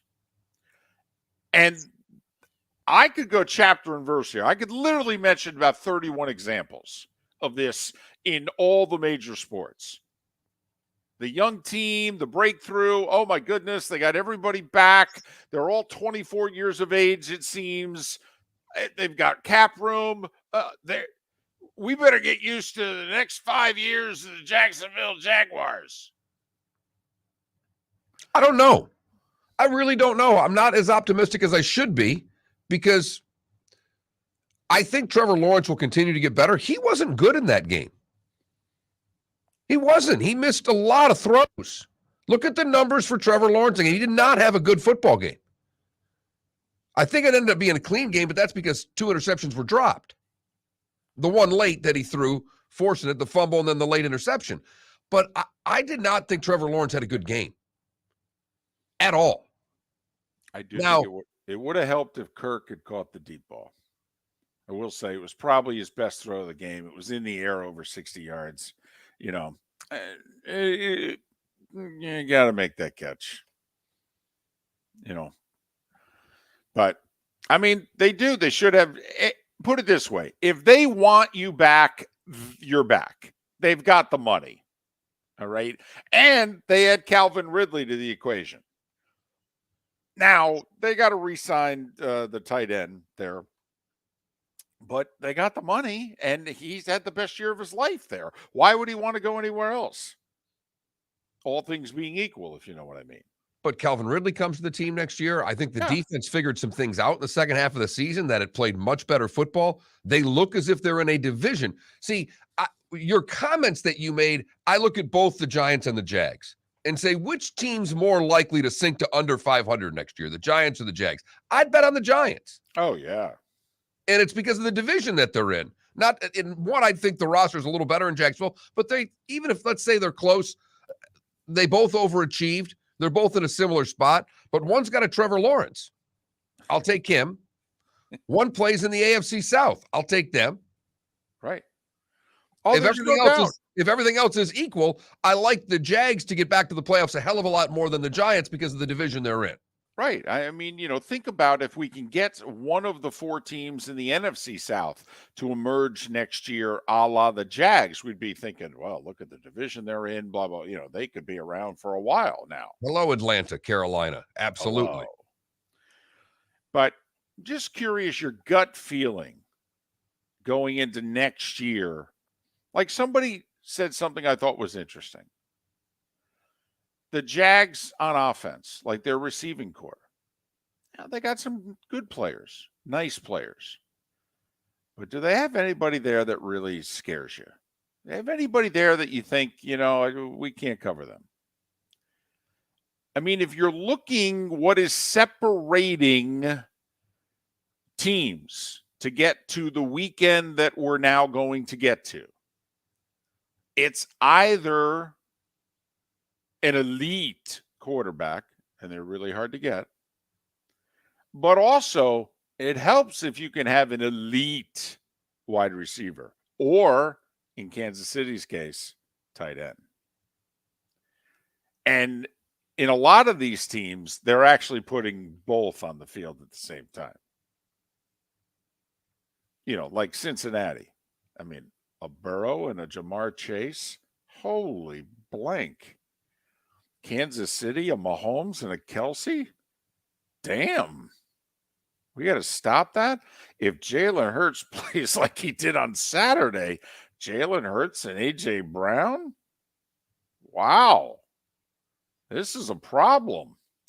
But I will say, between Zay Jones and Kirk and now Ridley, that's weapons. Good players. Right. Good players. You wonder, certainly good enough for the AFC South. But I'm just curious, come on, all of us, and I admit it, all of us 2 years ago today, when the Browns went into Kansas City and lost by 5 in the divisional round, what were we thinking the future held for the Cleveland Browns? With Baker Mayfield, Nick Chubb, and a ton of cap room. With an elite defensive player in Myles Garrett. What did we all think was going to happen? Well, we thought they had elite receivers then too. And so just curious, this could go either way. It's the National Football League. Things happen quickly, good and bad. Right, because there's a really good chance that 6 teams that made the postseason last year or this year won't make it next year. Now, I am betting on Jacksonville for 2023, but I'm just, look at how hard it is. The Bills the last 2 years have been unable to make it to conference championship weekend. The Bills. If you're a Dolph fan, a Jags fan, one of those, a Ravens fan at this point, you know what we're getting at here. Damn. This is hard. It ain't getting easier. And yet Kansas City keeps hosting this game. Yes, they do. They're not just in it. They're only interested, Mark, in being in it if they can host the party. Time now for our Clutch Vodka play of the day. Felipe, what do you got? Massive, massive upset in the realm of college basketball. Houston at home loses to unranked Temple. Shed lobs it into Mark. No! Temple has done it! Temple slays the dragon! And number 1 goes down in Houston. 56-55. A milestone victory for Temple, taking down the nation's top team for the first time in more than 2 decades. There it is. Temple with the big upset. Beating Houston by a point, 56-55. Temple just 12-9 on the year with that win. Yikes. Not a team you want to lose to. No, but every now and then, Houston has trouble scoring. And in a one-and-done NCAA tournament, they're going to be a tough out, but they will probably have one game like this in March. Can they get through it? And that's our Clutch Vodka play of the day. That's Clutch with a K. Check them out at clutchspirits.com and look for Clutch Vodka wherever you buy your spirits. Ask for Clutch Spirits when you're out on the town. Speaking of college hoops over the weekend, anybody see the TCU Kansas score Saturday? Oh, I did. At Allen Fieldhouse? TCU had never beaten Kansas in Kansas. They won by over 20. Okay. Does that change who you're taking in the Big 12 tournament? Oh, no, Mark, I'm taking Kansas. Okay, No. just making sure. Yeah, I'm taking Kansas. But I'm just saying, it was like wait a minute. Am I reading this correctly? I took my glasses off. I cleaned them. I put them back on. I'm like, hey, man, I must be tired. I got to go to bed. What was that score? Holy. So that's all. It is a great college basketball conference. Yes, it is. If you're only going to watch one conference this year, we recommend you watch the Big 12. Now, that means you'll get Fran Fraschilla all year. But, he's pretty good. Miller and Moulton here for the Clutch Vodka Play of the Day. Mark, remember Nick Charles, Fred Hickman, the CNN Play of the Day? Yeah, CNN did a nightly sports show. That was a while ago. Yes, it was. Just work with me. Everyone liked the pod, the Play of the Day. So how about we have the Clutch Vodka Play of the Day? Sounds good. Fun. Smooth. Like Clutch Vodka. Listen weekday mornings for the Clutch Vodka Play of the Day. That's Clutch with a K. David Moulton for Napa, Napa Auto Parts, and Napa Filters. Insist on Napa filters for your vehicles, or if you're a do-it-yourselfer, only buy Napa filters. Napa has a filter for almost anything on earth that moves, whether it's motorcycles, foreign and domestic cars, vans, SUVs, earth-moving equipment. You get the idea. Napa Auto Parts, Napa filters. Insist on them for your vehicles, or if you're a do-it-yourselfer, only buy Napa filters. Golfers, are you bored of the same old driving range warm-up routine that's not getting you the results that you want on the course? Power up your golf swing by adding resistance bands to your range sessions with the Orange Whip Golf's Power Strap Kit. Featuring band attachments to your feet and hips, Power Strap resistance training will boost club head speed, increase power, improve flexibility, all with just a few swings. Buy a Power Strap Kit today. Go to orangewhipgolf.com and use code Miller10 to receive an additional 10% off the already great price of $119. Mark Miller for SWFL Golf Carts, or online, flgolfcarts.com. If you're looking for a golf cart, an e-bike, or an e-motorcycle, go visit Alex and the gang at SWFL Golf Carts. flgolfcarts.com online. Check out their whole inventory. If you're looking for a custom cart, they can take care of you. 2-seater, 4-seater, 6-seater, they've got you covered. E-bikes, nobody better for value and service. E-motorcycles, check them out. Again, flgolfcarts.com. flgolfcarts.com. You were listening to Miller and Moulton on the Florida Sports Network.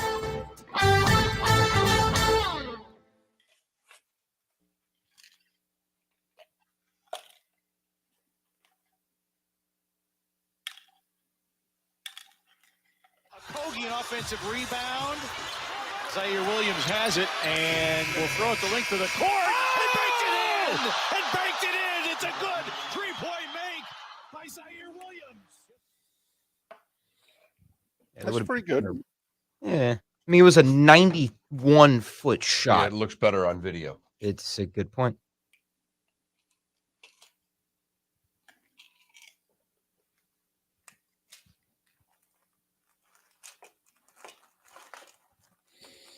What do we got here? Did you see my note?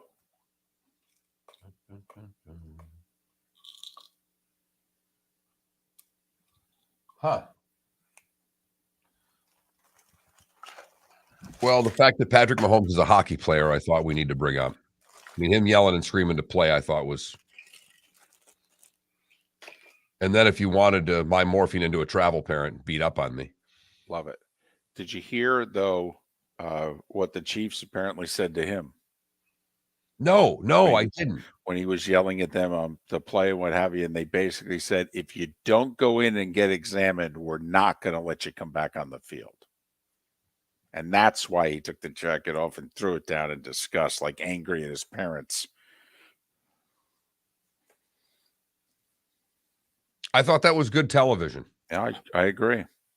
Thought they did a good job with the sideline. I mean, I thought the whole thing was good TV there. I thought this weekend that Chris Collinsworth watched the Jacksonville Jaguars play for the first time. And I thought Tony Romo watched the Cincinnati Bengals play for close to the first time. I found Collinsworth talking about Patrick Mahomes and the Chiefs when the Jags had the ball. So I was playing golf. I missed the first quarter of Jags Chiefs, and then I watched the rest of the game in the bar at the club, so I didn't hear it. So I woke up early, watched the whole game again, and you're right. You're right. Because I watched the entire replay again Sunday morning. I'm with you because I make sure. I'm not sure Collinsworth knew who all the Jags players were. Not the way he knew Kansas City.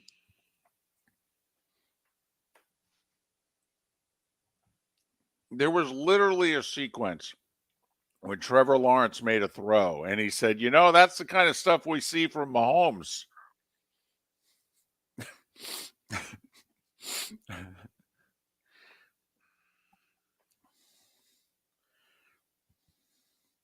Let me tell you, Greg Olsen, who I think has actually had 2 really good games back to back, but Greg Olsen has benefited so much.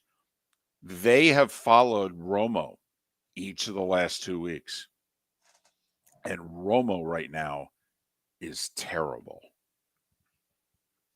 He's just annoying. And I think it's helped Burkhardt and Olsen tremendously. Right, because they're just the quiet broadcast. They're doing a nice, solid broadcast. It's a Tirico broadcast. By the way, Tirico had a bad game. He was calling guys the wrong names. That's what happens when you don't know who one of the 2 teams is. He did Chiefs Jags. Yeah. Yeah. He did not have and I'm a big Tirico supporter. I think he's as solid of a play-by-play guy as there is in the game right now. And I thought he had a bad game. I couldn't watch that game. The whole game. I had an FGC game. What did they do this weekend? They freaking lost to Kennesaw State at home. It was a close game, though. They lost by 2. Kennesaw's tied for first with Liberty. Yeah. But, yeah, it's funny. The team that was going to was tied for 6th. Oh. And not only that, another 2,200 showed up to watch them. Hey, I don't know where they even advertise. 15 seconds. I don't think they If do. they do. 10 seconds.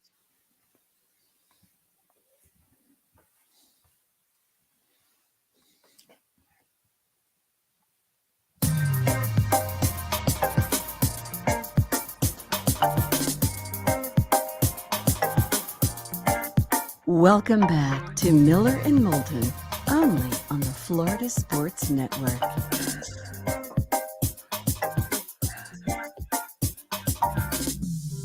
"22 minutes before the hour, Miller and Moulton, Florida Sports Network, floridasportsnetwork.com. Thanks so much for being with us. Cincinnati, Kansas City, a rematch in the AFC Championship game. Chiefs, a 1.5-point favorite. Mahomes says he's playing, Mark, despite the dreaded high ankle sprain. This could set back the NBA by 20 or 30 years right here, David. Well, that's minimum 4 weeks in the NBA. Right. Minimum. Could be 6. Mahomes looking like a hockey player on the sidelines trying to get back in that game. Cut me, Mick. Cut me. Running over, hobbling over. Just tape this damn thing. Just tape it. Just tape it. I'm not coming out of the game. Don't you know who I am? I'll get all of you fired. Get out of my way. Yelling at the coach, yelling at the athletic trainers.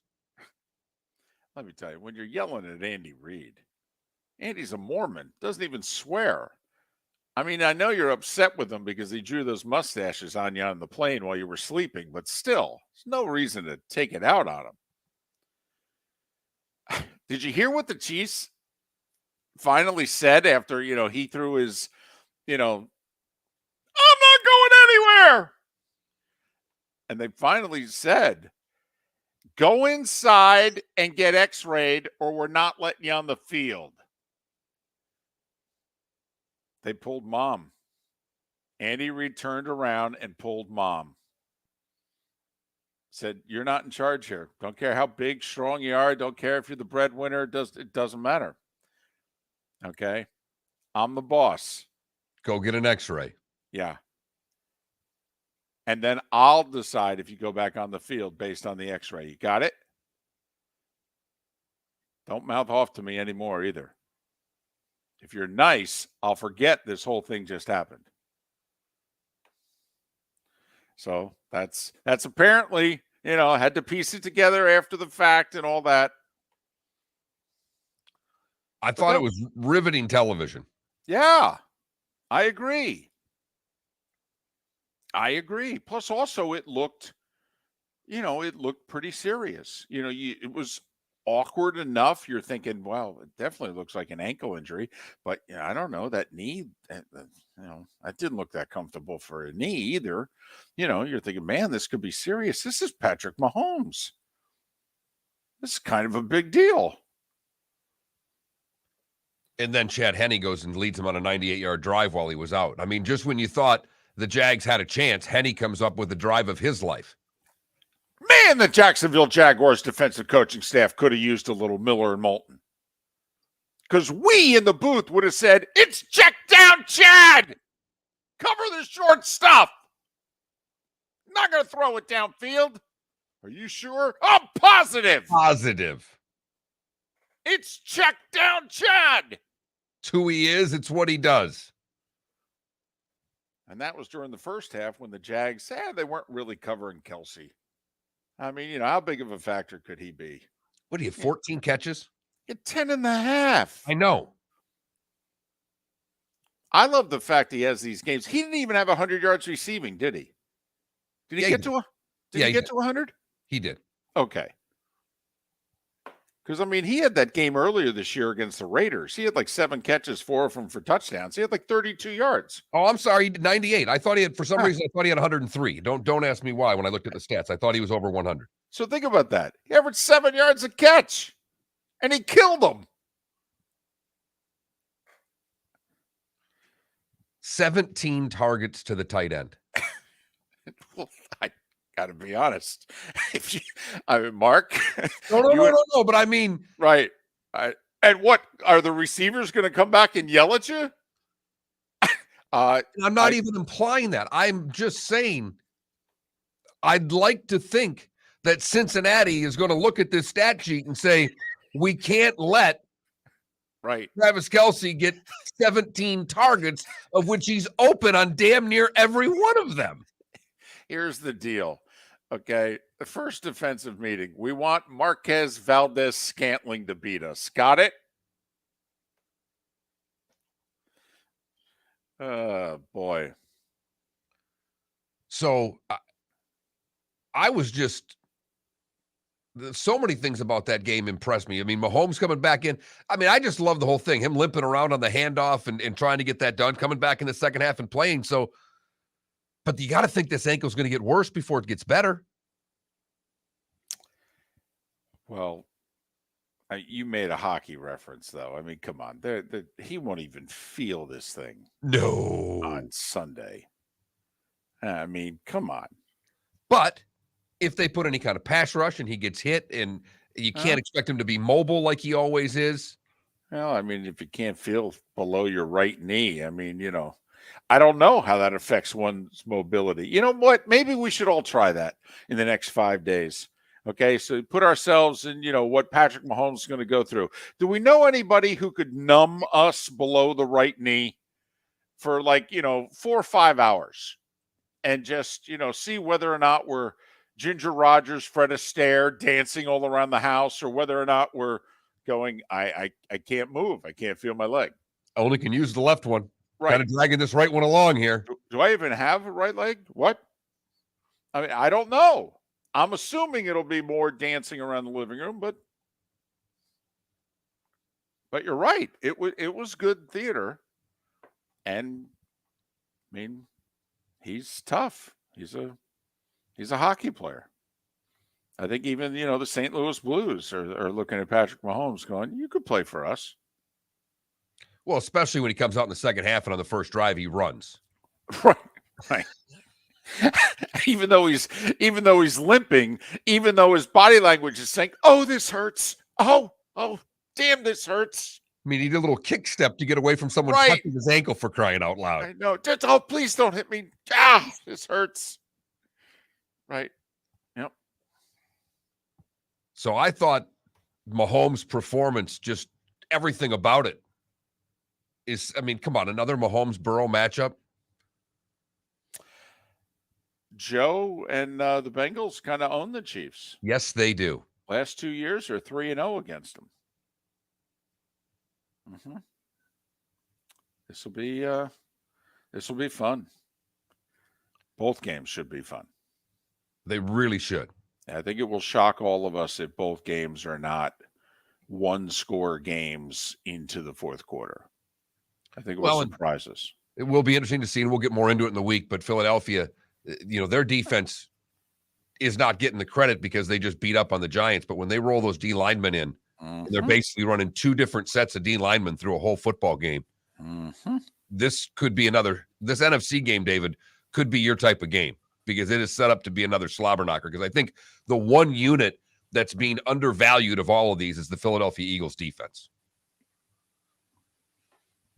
And in that game, both teams making mid-season moves, adding pieces to the puzzle. Obviously, San Francisco with McCaffrey, and then, what the moves they had to make and the route they had to take at quarterback. But adding McCaffrey, and then the Eagles, right around the deadline, what did they do?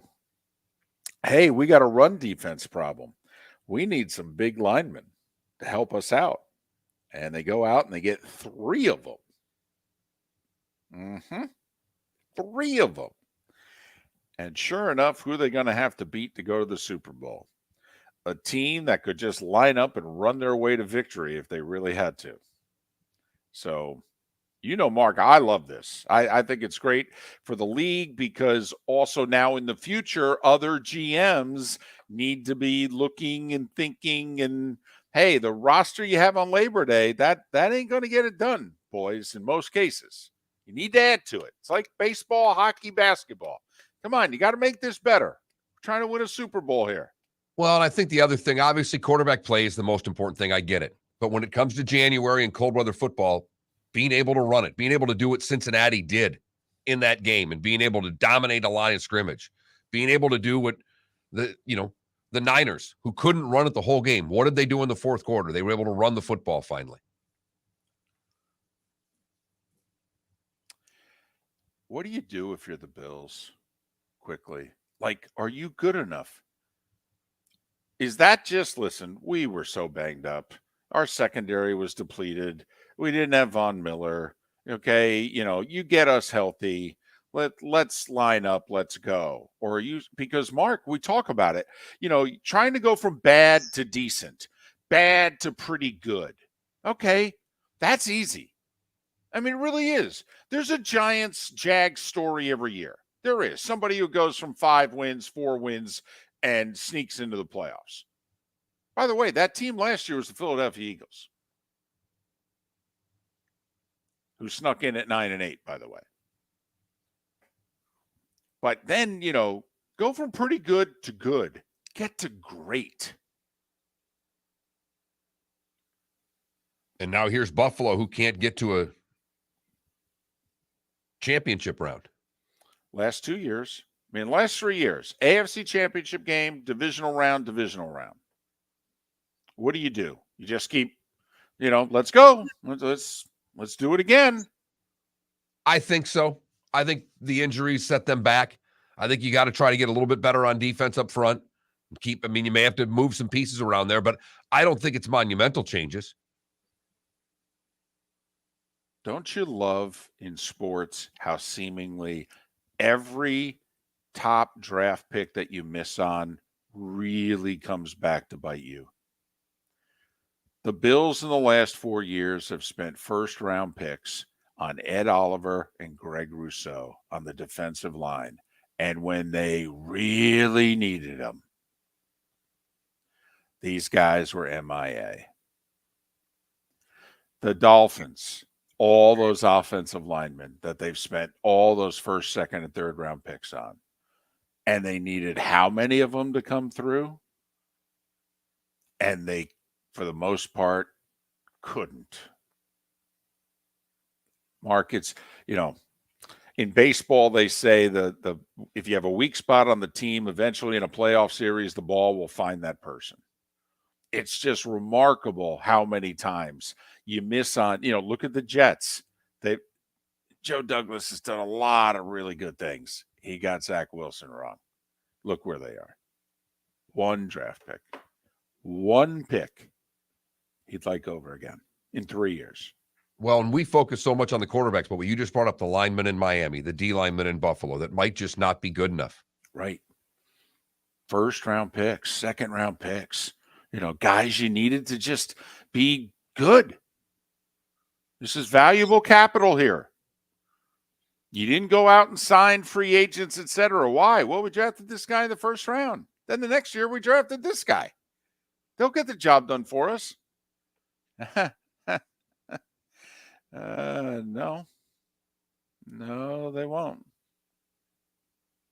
Mm-hmm. And Stephon Diggs showing that he can be the prima donna diva receiver.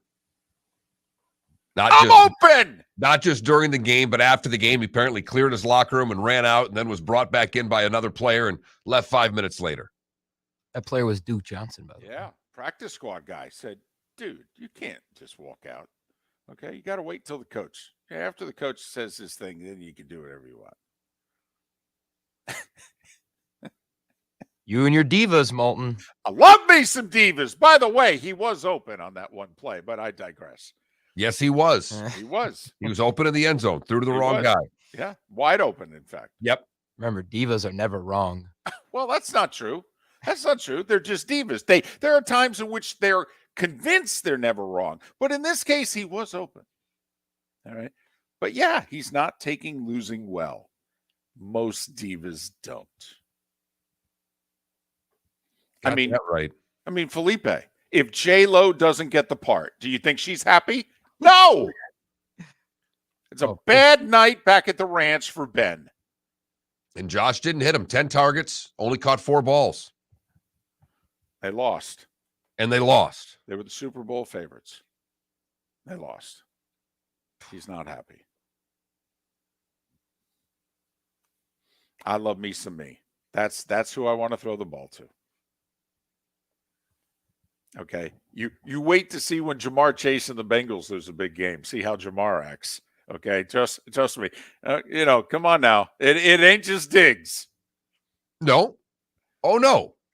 There's a long history of this. We could list the diva receiver tantrum by the year and who they lost to and when they lost and how they handled it. No. Right. Besides, how far do you think Tyreek Hill is away from Diggs? Doll fan. Don't be picking on the Bills receiver just because. Trust me, you got one of those. He's just 6 inches shorter. And better. Definitely faster. Miller and Moulton. Thanks for listening.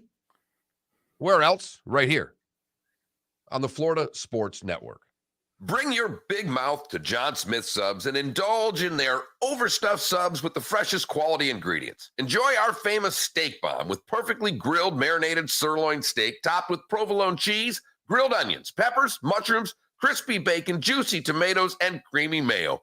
Boom! Made-to-order crispy fries can be paired with the Gator, the Cuban, the chicken bomb, or the Italian. Love local. Eat delicious with John Smith Subs. Find a John Smith Subs location near you today. David Moulton for Napa Auto Parts, and Napa Filters. Insist on Napa filters for your vehicles, or if you're a do-it-yourselfer, only buy Napa filters. Napa has a filter for almost anything on earth that moves, whether it's motorcycles, foreign and domestic cars, vans, SUVs, earth-moving equipment. You get the idea. Napa Auto Parts, Napa Filters. Insist on them for your vehicles.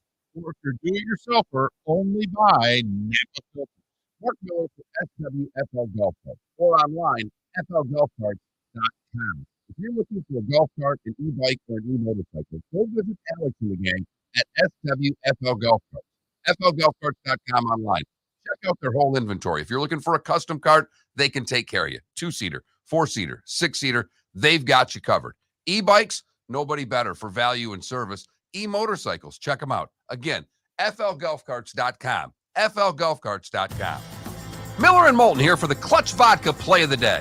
Mark, remember Nick Charles, Fred Hickman, the CNN Play of the Day? Yeah, CNN did a nightly sports show. That was a while ago. Yes, it was. Just work with me. Everyone liked the pod, the Play of the Day. So how about we have the Clutch Vodka Play of the Day? Sounds good. Fun. Smooth. Like Clutch Vodka. Listen weekday mornings for the Clutch Vodka Play of the Day. That's Clutch with a K.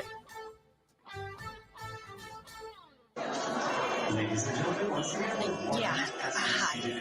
Excuse me. Hey, the line starts back here. Ma'am, if your party's not here, you're gonna have to go around and get it.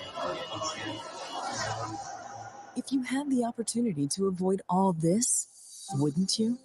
Salt Life, making your trip to and from the airport seamless and stress-free. Salt Life is supported with the help of local partners like Zeffy's Tavern and Pizzeria at 41 and Wiggins Pass. Award-winning pizza with a cool rock and roll theme. Don't miss North Naples' newest sensation, Zeffy's Tavern and Pizzeria. When it's time to leave, book with the award-winning service for Naples Daily News Best of 2021. 250-mile radius, live 24 hours a day, 7 days a week. Serving a 250-mile radius of Southwest Florida over 15 airports.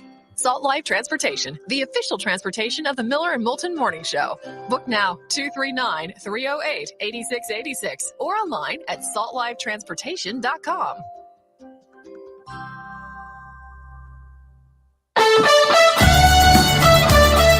You are listening to Miller and Moulton on the Florida Sports Network.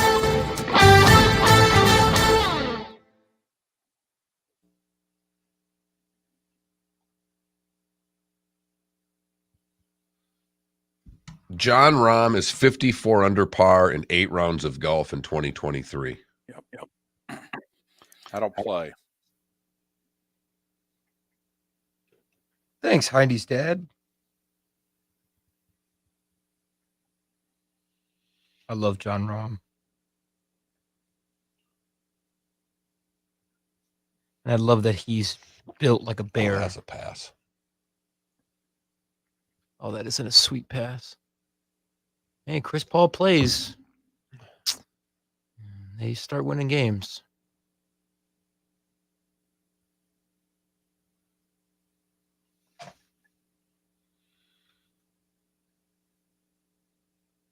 Arsenal's amazing this year.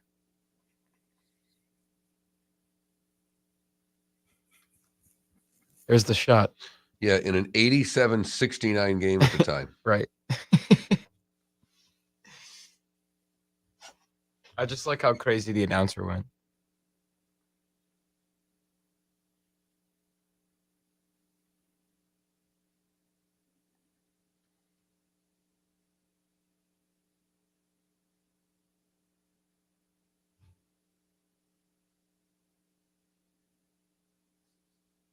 $54 under par, DC. Yes. Oh, no, I don't know. I doubt anywhere close to that.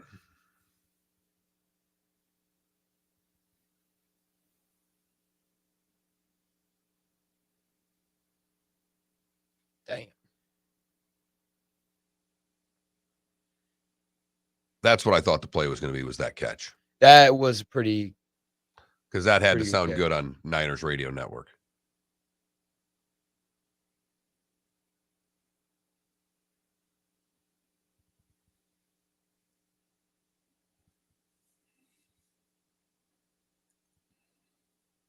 Ooh. I hate Jackson Hayes. That was a nice dunk.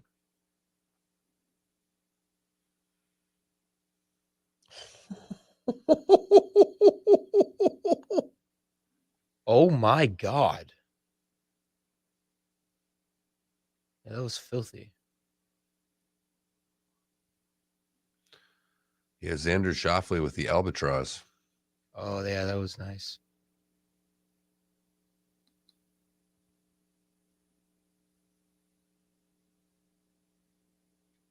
That's such a ballsy shot, too. Oh my God. Cojones. Pin high.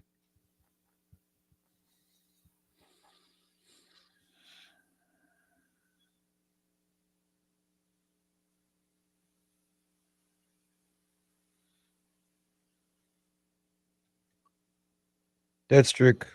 Rain. A lot of rain in Naples.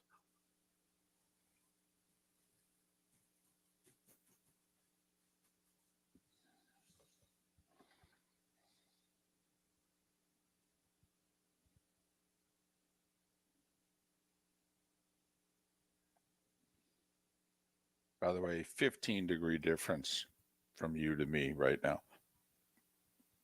Nice. Or not nice. Yeah. You say so. Nice for you. Yeah. All right, here we go.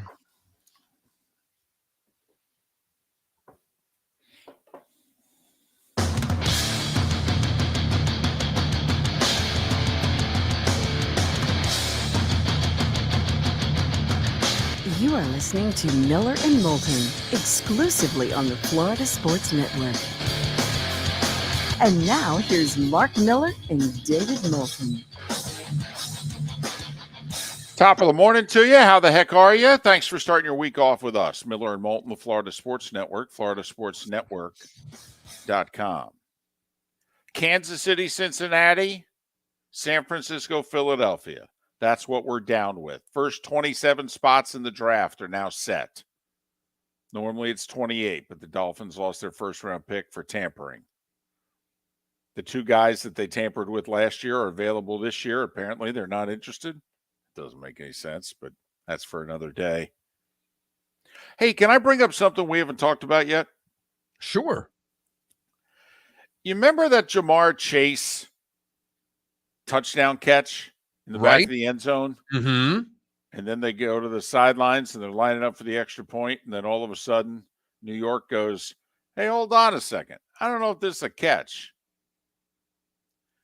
Do you think that was a catch? Yes. Thank you. I felt that was like Des Bryant all over again. So funny you should say that. I was watching it with a group of people, and that's exactly what we morphed into. Which, by the way, was 8 years ago, almost to the day. All right. Here's what I don't understand. The whole complete the catch thing. Well, so for how long do you have to complete the catch? I mean, the rest of your life, David. So I catch the ball. I get 2 feet in. I come down. My butt hits the ground. I got it. I'm sliding backwards in the snow.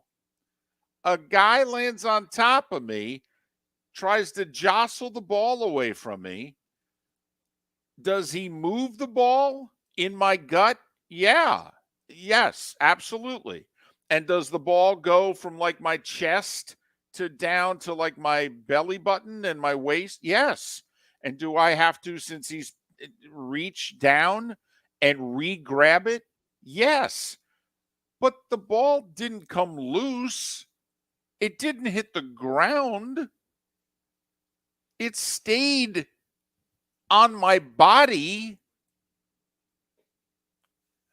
Because as somebody pointed out, by the way, if this is the case, also, we got to get people off of the field. No. If you have to maintain a catch for this long and this far out of bounds, so to speak, out of the field to play, then we got to get people back. We got to get players back. We got to get the camera people, media members, just VIPs that get sideline passes. No, seriously. Yeah, what happens when you're catching the ball in the back corner of the end zone, you're on a full sprint, you take 2 steps, and you're run over by the cameraman and drop the ball?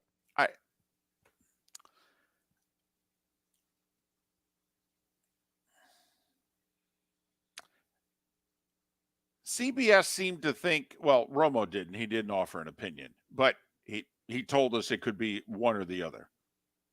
$18 million a year. But Steratore thought that he didn't maintain the catch.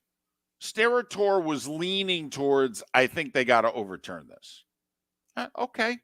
I guess, letter of the law. But I'm with you, Mark. To me, I'm like, come on. If that's not a catch, what are we doing here? I mean, I don't know if I can come up with an analogy in another sport, but hey, so let me get this straight. I got it. I get 2 feet in bounds. I come down with it while I'm on the ground, sliding in the snow. A linebacker is punching at it. And in the process, the ball moves from my upper chest to my belt line. Never touches the ground. And I have to reconfigure one of my hands and grab it as he's punching it away. That's not a catch. I mean, I don't know what the other sport analogy is. I saw a college hoop game recently in which they overturned a ball going out of bounds off of one player and ruled it a jump ball. And I'm like, how did you determine they both had their fingers on the ball at the same time to overturn that? To me, I didn't think it was something that they were going to overturn. I thought, and then the longer it goes, you go, oh crap, they're going to overturn this. well, the other question that I had was if this was in the middle of the field, I mean, he's got it. It's catch. 2 feet. He's down by contact. In the midfield, would that have been a catch? But because it's the end zone, somehow, some way, it's not. That's exactly it. That's 100% what it is. David, here's the funny thing. If he would have caught that ball, let's say on the 1 yard line, and they would have marked him down at the 1 and reviewed it, it would have had to have been a touchdown because he lost possession and his butt went into the end zone. Then he reestablished possession. That's a touchdown. I don't know. When we start getting, like I had no problems in that game when late in the game, the Bills, down 3 scores, and obviously they couldn't afford a turnover, and Allen gets hit, blitzed, and was that a fumble or is that a forward pass? I understand we've got to look at this closely. I get it. Is the ball on his hand in any way, shape, or form in which any part of his hand or fingers is going forward? If so, it's a pass. If the ball's dislodged before the hand or fingers are going forward, it's a fumble. Okay. I get it. So, maybe we're hypocrites if we realize that we have to look at the one play really closely. But that's literally the definition. But then again, people are going to say, well, that's the definition of a catch. I don't know, man. I really wish, Mark, if we're going to err about a catch, I'd kind of want to err the other way. I don't want a Zapruder film a catch. Gesundheit. I just, if the ball, I mean, come on. If you put both hands around that ball, you bring it to your body, you get both feet down in bounds, you go to the ground, guy jumps on you, and you've got it on your body. It never touches the ground. How is it not a catch? Yeah, I thought completed the football moves his butt on the ground. The punching started after the football move was completed. I mean, you could have said it was done 2 feet in and he completed the football move. I don't like it. I mean, thankfully, neither play, impacted the game. They both benefited Buffalo, as it turned out, and Cincinnati won by 17. But well, they wanted to get that neutral site in game. They sold a lot of tickets, David. They put the release out and everything. I just, can we tangent about that, by the way? We're going to have Pat on tomorrow. Pat is convinced, by the way, this is a done deal. That before the decade's out, we're going to have neutral site conference championship games. Hey, it would have been like a Super Bowl in Atlanta if it would have happened. I mean, come on. It was the perfect storm for this to happen. And I mean by the fan bases. I don't know if there are 2 better fan bases out there than Kansas City and Buffalo. I mean, you could add others, Green Bay, Pittsburgh. I get it. Dallas, right. Chicago. There's but I mean, these are right up there with any of the great fan bases in sports. Yeah, it's the dumbest idea I've ever heard of. You play all year to earn home field advantage. Well, and also, so the 1 seed's only going to get 1 home playoff game, but the 2 seed's going to get 2? Really? I mean, there's a few $1 million involved with hosting these games. So let me get this straight. I pump a few $100 million into putting this team together. They get the 1 seed, and I don't get to earn the benefits of hosting the conference championship game? By the way, what if we're an outdoor team that relies on the elements? We built the team to be able to win in January outdoors. And, of course, where are you going to put us for these neutral site games? In domes. I mean, come on. It's the Big Ten versus SEC argument. We've heard it for 30 years that the Big Ten feels they're at a disadvantage in these bowl games. They have to build the team a certain way. to play their most important games of the year. And then you're going to put them in the playoff and you're going to, put them in domes on turf. Well, and look at, because they sold all these tickets, again, because of the fan bases, what happens when it's the Houston Texans playing whomever? Jacksonville. Right. And that probably wouldn't happen, but you know what I'm getting at here. Yeah, the Chargers are playing Jacksonville in a game that they're going to play, that they've already predetermined is going to be at the new dome in Chicago. Well, good luck with that. The other thing which I didn't like, the NFL sends out a release boasting we've already have 50,000 tickets sold. Yeah, you already have 70,000 tickets sold if the game's in Kansas City, Buffalo, or Cincinnati. I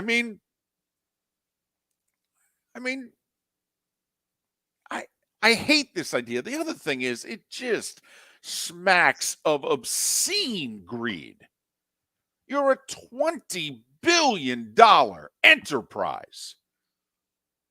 And you are going to ruin Conference Championship Sunday so that each owner can make what? An extra $1 million? $2 million? Tops? Remember, you got to divide this by 32. And I don't even know if you got to divide it with the players. But I'm telling you, I listened to Pat on the weekend. Pat's like, oh, I heard people in the league talking about this 5 years ago. They definitely want to do this. They've been looking at the college bowl games, and they've been thinking, we should do something like this. You do. It's the Super Bowl. Yeah. 2 weeks in one city. It's glorious. Now you're having this, whatever you want to call it, in Vegas for your Pro Bowl as well. Knock yourself out. You have a draft that you're now putting all around the country that's working tremendously well. By the way, for the record, convoy moving, around from place to place as well, even though so they've got the moving parts to do this. They don't need to mess with championship weekend. By the way, Pat's 100% against it, for the record. He's just saying that the people that he knows in the league offices, that he thinks this is the direction, which, by the way, shows you the NFL was going to use the Damar Hamlin, call it what you will. I mean, some near tragedy as an excuse to do business the way they want to do it. I will say, I was rooting for the Bengals yesterday after rooting for the Bills all year because I did not want to see a neutral site conference championship game because both these fan bases would have pulled it off, and then the NFL would have said, well, this is the way we got to go. Miller and Moulton, hoping that championship weekend stays at someone's home field. And we thank you for listening right here on the Florida Sports Network. David Moulton for Napa Auto Parts, and Napa Filters. Insist on Napa filters for your vehicles, or if you're a do-it-yourselfer, only buy Napa filters. Napa has a filter for almost anything on earth that moves, whether it's motorcycles, foreign and domestic cars, vans, SUVs, earth-moving equipment. You get the idea. Napa Auto Parts, Napa filters. Insist on them for your vehicles, or if you're a do-it-yourselfer, only buy Napa filters. Mark Miller for SWFL Golf Carts, or online, flgolfcarts.com. If you're looking for a golf cart, an e-bike, or an e-motorcycle, go visit Alex and the gang at SWFL Golf Carts. flgolfcarts.com online. Check out their whole inventory. If you're looking for a custom cart, they can take care of you. 2-seater, 4-seater, 6-seater, they've got you covered. E-bikes, nobody better for value and service. E-motorcycles, check them out. Again, flgolfcarts.com. flgolfcarts.com. Ladies and gentlemen, once again. Yeah. Hi. Excuse me. Hey, the line starts back here. Ma'am, if your party's not here, you're going to have to go around again. If you had the opportunity to avoid all this, wouldn't you?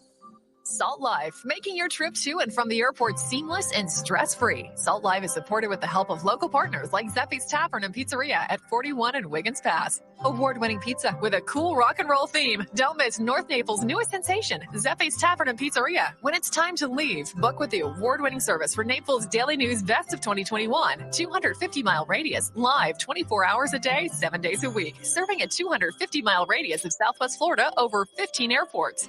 Salt Life Transportation, the official transportation of the Miller and Moulton Morning Show. Book now, 239-308-8686, or online at saltlifetransportation.com.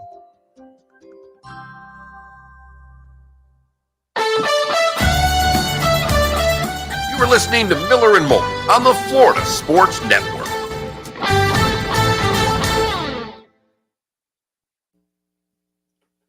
Hey, Trenton, you say, the teams aren't getting another stadium deal. Name me the last time a team didn't get a stadium deal. Name me the last city that said, oh, we ain't building you a stadium. Well, so far, Tampa with the Rays. But they haven't been given an ultimatum. But if they don't get it like Oakland, they move. Now, I'll say this. San Francisco did not build the Giants a stadium. The Giants built what they, used to be Pac Bell. They did that on their own.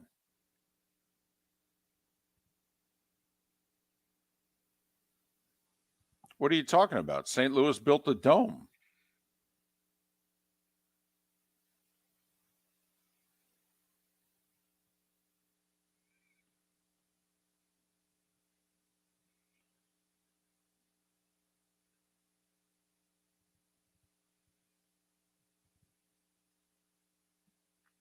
I mean, Trenton, my point is that there are very few times, when a city says to a major pro sports team, you can leave, man. We ain't building it.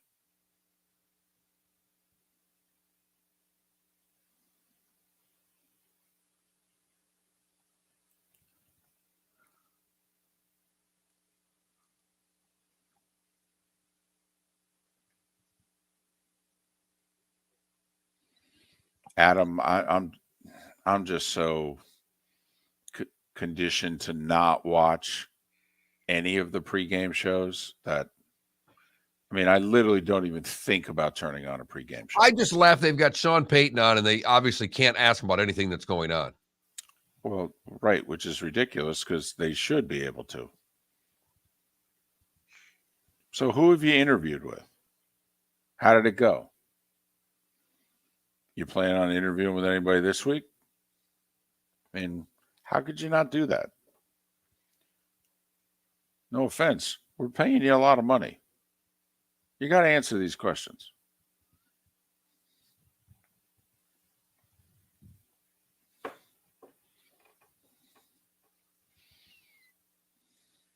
So it looks like, according to Mike Farrell, Jaden Rashada is going to Washington or Cal. Well, California kid going back west, huh?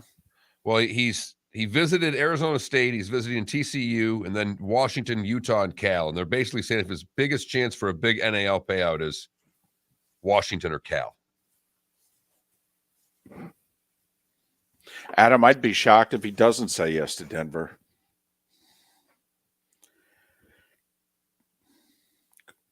Unless somebody outbids Denver, which is difficult for me to believe.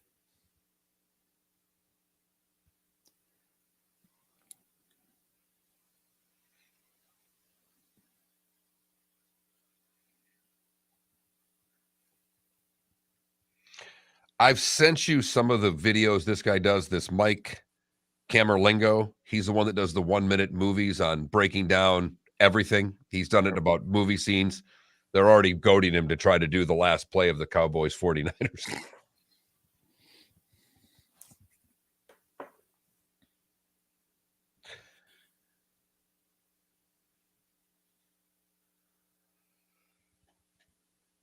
Psst, Valentine's Day is just around the corner. Somebody shoot me. Oh. What's it, 3 weeks tomorrow? Sounds about right.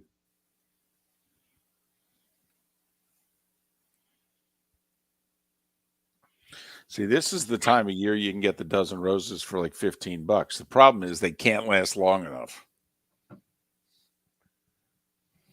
Of course, in 2 weeks when you want to buy the same dozen roses. Oh, started. Andrew Brandt just tweeted out something to the effect of, Neutral site championship games sound preposterous. 10 years ago, so did a 17-game season. But see, I disagree with him. I don't think that sounded preposterous.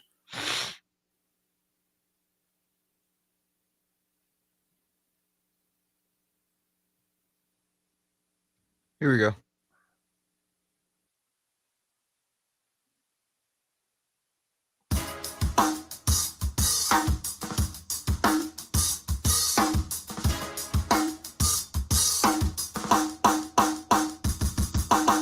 Welcome back to Miller and Moulton, only on the Florida Sports Network. –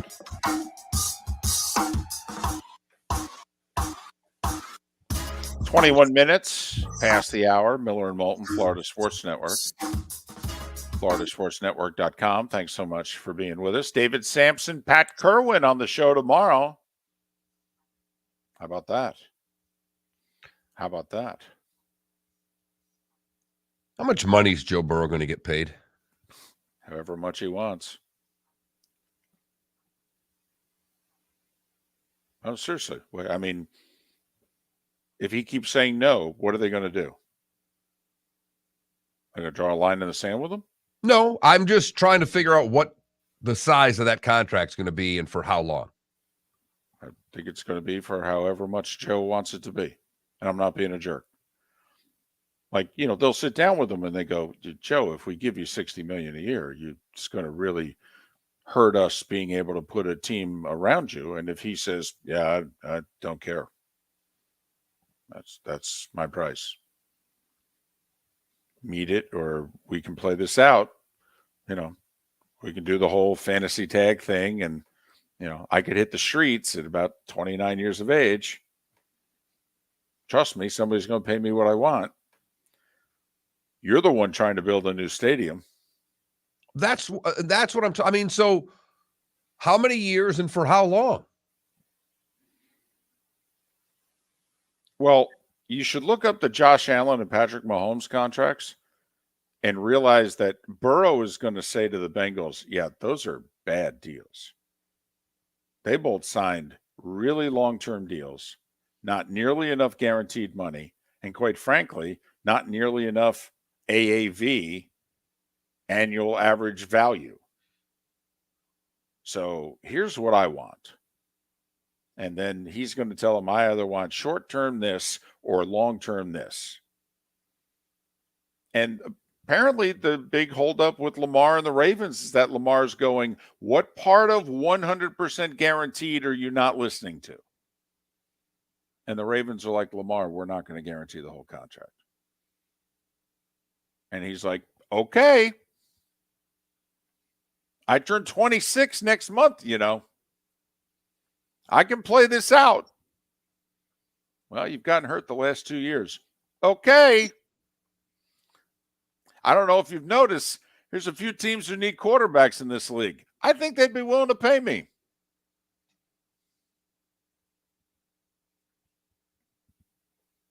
And I do think the one thing that gets lost in the shuffle is while Watson has the long, big guaranteed contract that everybody keeps bringing up, Kirk Cousins did it first. No one seems to ever bring that up. That contract was fully guaranteed. He's done it twice. Mm-hmm. But both deals have been no more than 3 years. And they were not $46 million a year like Deshaun got. Deshaun got $5 for $230, fully guaranteed. But I mean, you know, Mark, Kyler Murray's got like 80 million of his deal guaranteed. I mean, you don't think I don't know if Joe Burrow needs an agent for this, to be honest with you. Just write down what you want, all right, and have the Bengals go, okay, we'll get back to you. Bengals will go out, drink some really good bourbon or whiskey or what have you. They'll get hammered. You know, I can't believe we're going to have to pay this guy all this much money. You know, they'll sleep in, have a big brunch. I'll call them the next day and go, yeah, we can do that. I mean, how contentious is this negotiation going to get? I want 6 for $300, fully guaranteed. Done. You want to announce it today, or do you want to wait until Thursday for whatever reason? Do you want your family there? Do we need to fly anybody in for you?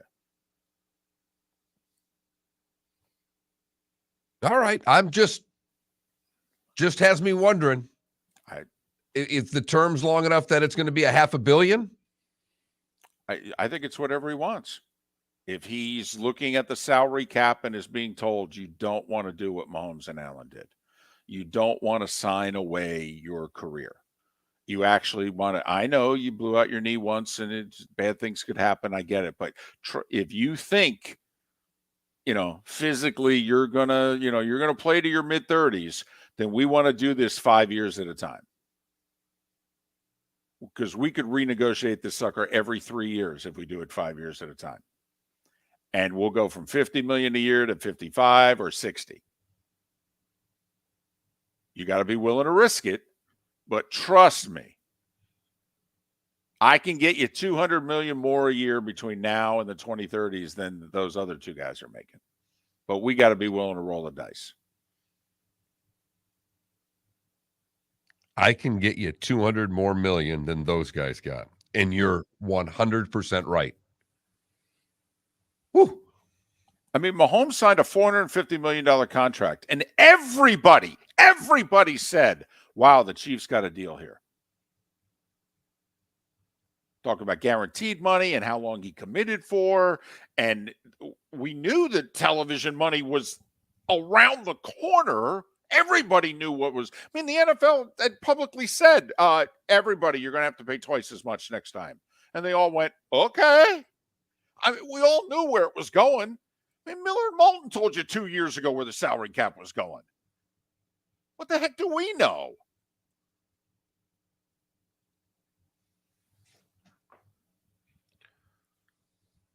So I'm just sitting back and watching that and seeing if they start now, I would. Well, this is the end of his third year. This is when they have to, technically pick up his fifth-year option? Correct. That's going to be a hard decision. And we're done with that decision. Moving on. Here's the other reason, Mark, in all seriousness, why he's going to get the biggest contract, I think, in North American pro sports history. He's going to be under contract for 2023 and 2024. Well, the new TV deal kicks in this offseason. The cap's going to go from 208 to like 239 or 240. And then it's going to go up 30 million. By the time Joe Burrow's contract extension kicks in 2025, we're going to have a $300 million cap. So if your quarterback makes 20% of your cap, that's $60 million. Dak's making 40 with a cap of 208. Aaron's making 50 and change with a cap of 208. Now, I know everybody can work the cap and figure it and what have you, but you get the idea. I mean, is Joe Burrow worth 20% of the salary cap? Yes. Then that's $60 million a year, folks. And if you're his agent, that's what you would look at him and say, well, then I guess we're talking 60. Forget 5 as the first digit. I think it needs to be a 6. I'll tell you what. I'll make it nice on you. How about we do 5 for 300, and you only have to guarantee 250 of it? What do you say? And just think of where the NFL is right now. They've got their TV deals locked up. NBA's getting ready to try to strike new TV deals. I mean, the NFL's got their TV deals locked in. They've got their contract with the Players Association locked in. They have 8 to 9 years left with their Players Association deal. They have an 11-year television deal, which starts in 2 months.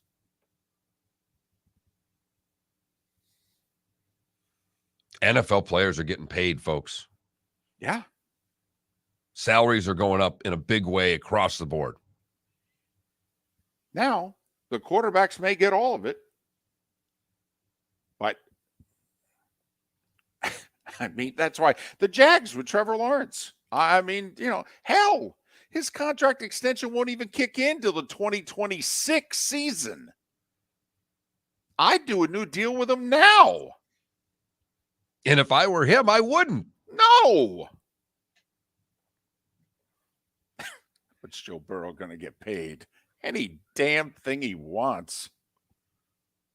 David Moulton for Napa, Napa Auto Parts, and Napa Filters. Insist on Napa filters for your vehicles, or if you're a do-it-yourselfer, only buy Napa filters. Napa has a filter for almost anything on earth that moves, whether it's motorcycles, foreign and domestic cars, vans, SUVs, earth-moving equipment. You get the idea. Napa Auto Parts, Napa filters. Insist on them for your vehicles, or if you're do-it-yourselfer, only buy Napa filters. Mark Miller for SWFL Golf Carts, or online, flgolfcarts.com. If you're looking for a golf cart, an e-bike, or an e-motorcycle, go visit Alex and the gang at SWFL Golf Carts. flgolfcarts.com online. Check out their whole inventory. If you're looking for a custom cart, they can take care of you. 2-seater, 4-seater, 6-seater, they've got you covered. E-bikes, nobody better for value and service. E-motorcycles, check them out. Again, flgolfcarts.com. flgolfcarts.com. Yeah. Hi. Excuse me. Hey, the line starts back here. Ma'am, if your party's not here, you're gonna have to go around again. If you had the opportunity to avoid all this, wouldn't you? Salt Life, making your trip to and from the airport seamless and stress-free. Salt Life is supported with the help of local partners like Zeffy's Tavern and Pizzeria at 41 and Wiggins Pass. Award-winning pizza with a cool rock and roll theme. Don't miss North Naples' newest sensation, Zeffy's Tavern and Pizzeria. When it's time to leave, book with the award-winning service for Naples Daily News Best of 2021. 250-mile radius, live 24 hours a day, 7 days a week. Serving a 250-mile radius of Southwest Florida over 15 airports. Salt Life Transportation, the official transportation of the Miller and Moulton Morning Show. Book now, 239-308-8686, or online at saltlifetransportation.com.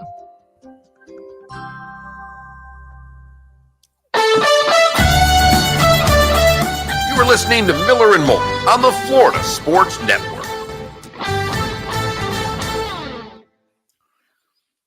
Mello, for the cap purposes, it's AAV from the start.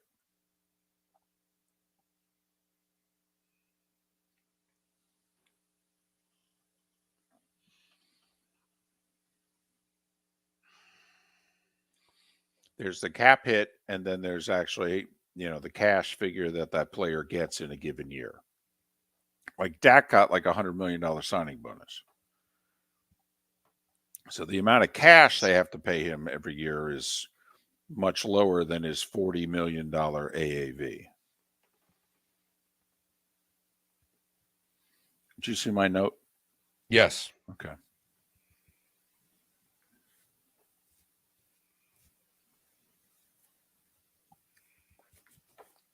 Well, Mello, if they give him $60 million a year, it's going to fit in between 20 to 25%.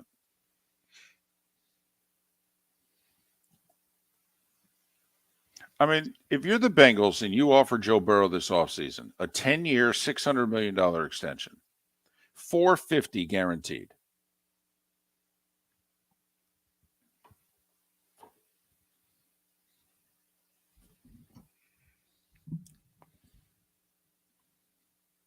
Philly, did you get that?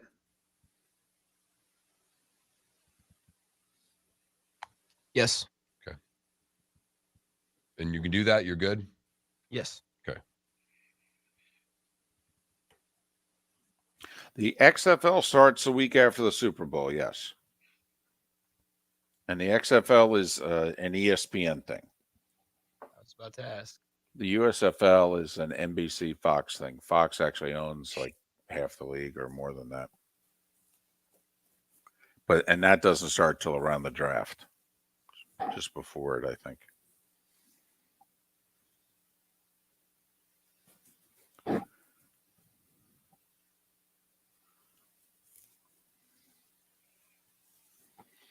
Well, if it's February 12th, I think that is the Super Bowl.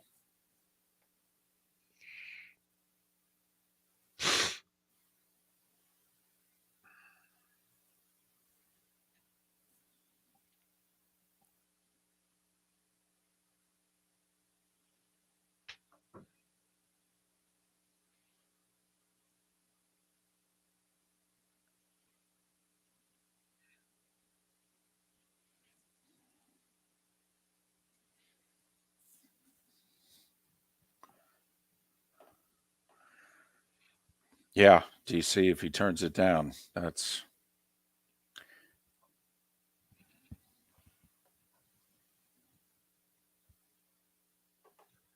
Oh, it's not that I don't like it. I just won't watch it. I don't have time to watch XFL or USFL. I'm not interested.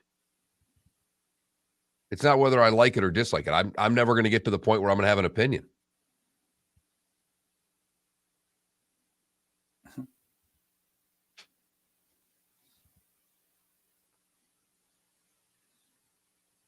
I mean, I got to see my family at some point. My daughter's so excited there's only 3 football games. You have no idea. She loves the Super Bowl because she gets her dad back on weekends.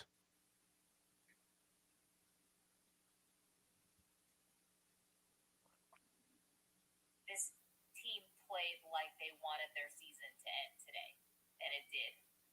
Joe Burrow is the better quarterback. Cincinnati did whatever they wanted to do on offense. The Bills defense completely no-showed. And the Bills offense was what they look like when they're bad, which is drops, which is bad Josh Allen, which is can't get the run game going at all. And it's another season that ends in complete disappointment.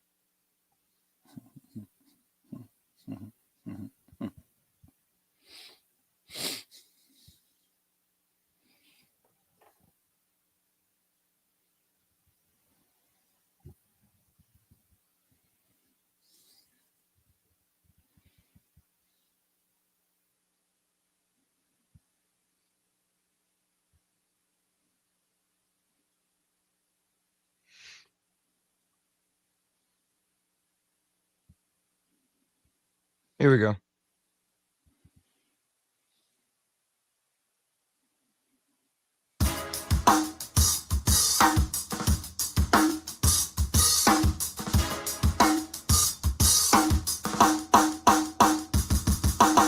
Welcome back to Miller and Moulton, only on the Florida Sports Network.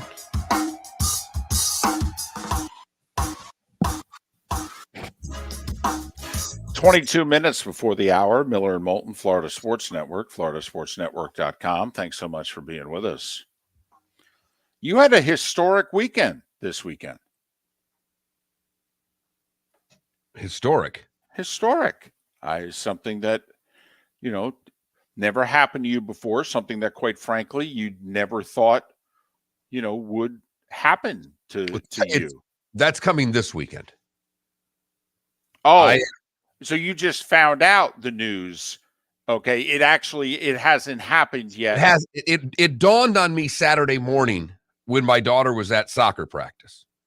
Okay. And the practices have now gone from an hour to 90 minutes to maybe close to 2 hours. And it just no. We have this rec soccer year that my daughter played, arguably the best youth coach I've ever seen in my life. Any sport. I've coached youth sports. I've been around my son growing up and now my daughter. I would say this guy has done as good of a job with kids. He's terrific. Treats them a little older than they are, gives them a little bit of respect, but gets them to listen and to deal with 15 girls of that age is not easy. No, agreed. But the season that it was a very good season. With everything that went on with Ian down here, he managed to get us 2 practices a week. And we went through the rec season, and those girls were very good. And it wasn't enough for the coach. So he signed us up for a tournament coming up this weekend in Cape Coral. All right, a one-off. We're going to go play this little rec all-star tournament. We picked up a couple other kids. I find out Saturday morning, not only is there a tournament in January, he signed us up for a tournament in February, and he signed us up for a tournament in March. And overnight, I became a travel parent, David. Those were words I never thought I would utter about myself. Here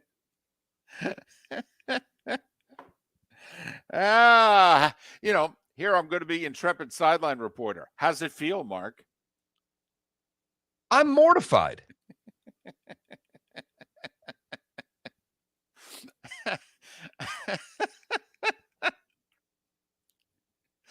And again, he's doing a great job. Right. I mean, he had a scrimmage set up this week. We scrimmaged against boys, and they hung with the boys. The girls were so proud of themselves, and they played really well, and I was proud of them.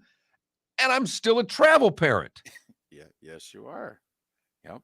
Mm-hmm. Where what they talk about this, and now we're going to, we're and it's not that far away. It's 30, 40 minutes away, but you're there all day. So now, where are we going to go between games? What are we going to get to eat? What are we going to do? What's everybody going to bring? Right. You're joking, right? Now, see, when you just had the 60 to 90-minute practice near your house, you can avoid the people you want to avoid. You don't necessarily have to schmooze either. We're busy, we're doing things, this, that, thing. You could even, to one of the parents say, hey, can I drop my kid off? I got to do something, but I'll be back to pick them up. Yeah, sure.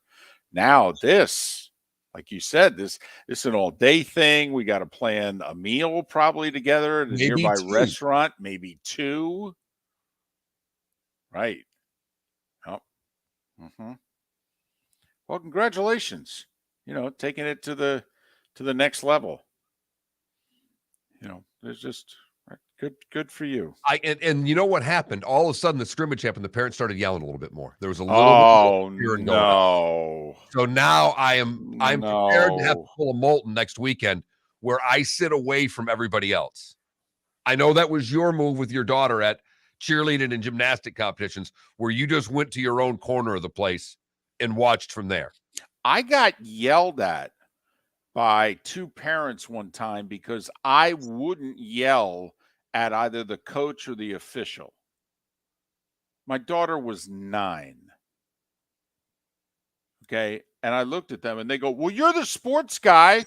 Okay. Tell them. Yeah. Thank you for helping out, sir. Yeah. Right. That's what I'll tell them. Yeah.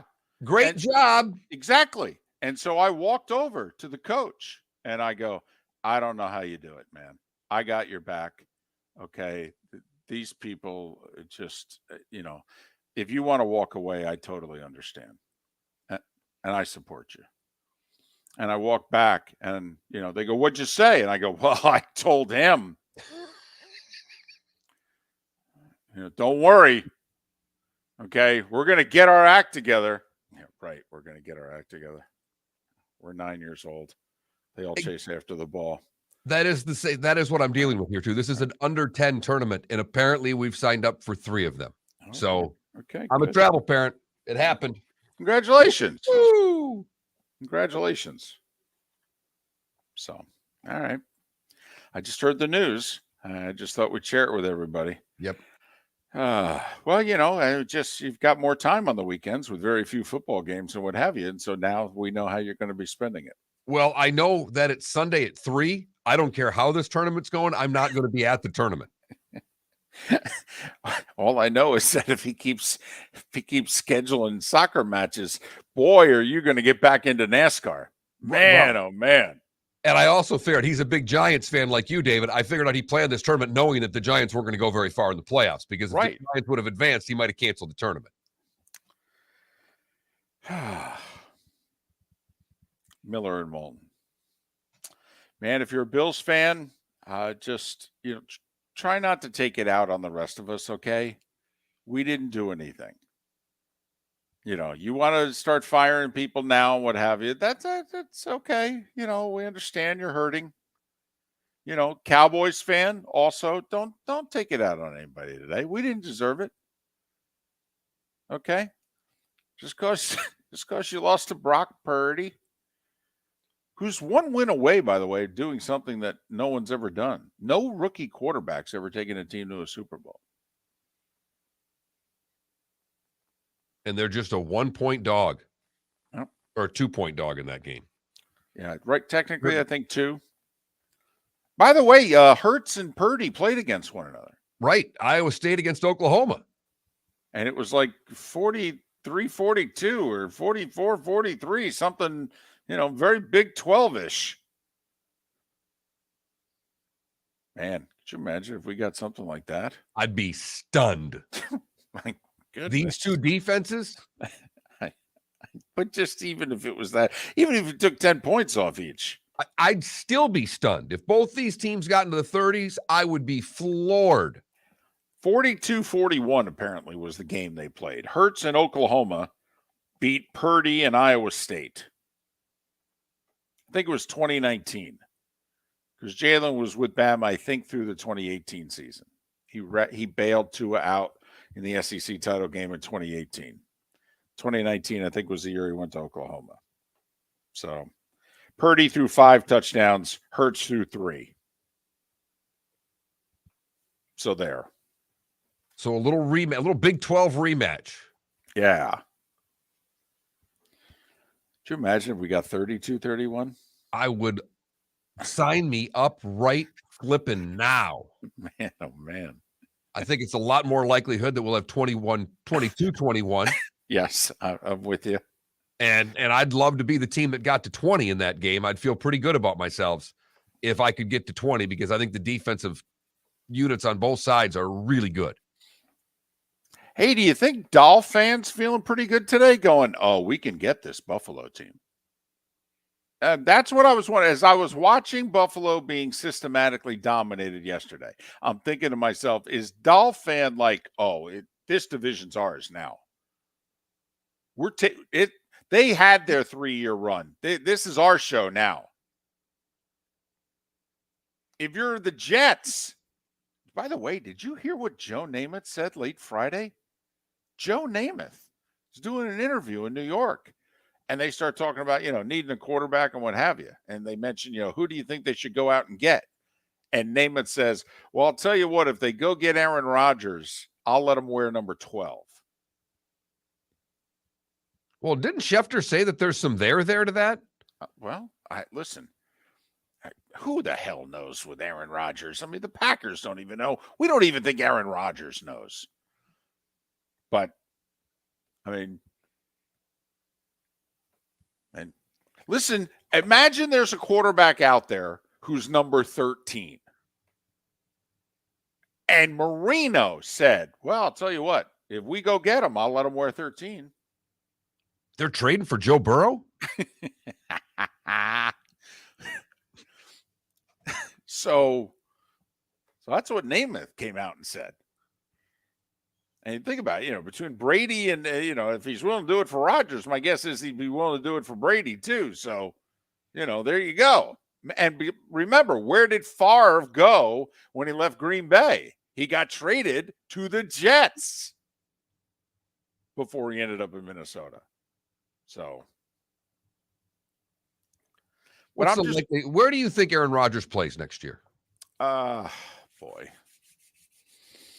We got plenty of time to do this, but you brought him up. I'll give you the ability to make a change on this. Is he Green Bay? I'll put it this way: Green Bay or the field? Tennessee.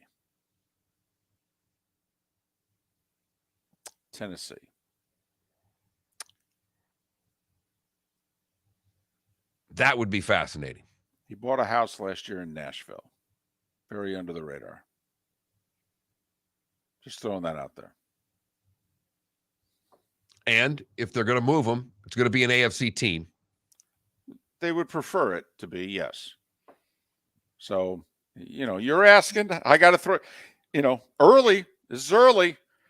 But, hey, I called Tampa with Brady 3 years ago. You called the Heat 2 years early with LeBron. Occasionally we get one of these things right. But I still say it's Green Bay, but I love the Tennessee chatter because there's a division that would be winnable. Lot there. The old guy against the young guy in Jacksonville. That'd be fun for a year. So, but I'm just curious, as things go on in the playoffs, do fan bases make themselves feel better? Because you could take it two ways with the Dolphins. Of course. Is that, hey, they're close to Buffalo, but how far away are they from Cincinnati? Well, but, first things first. Got to win your division.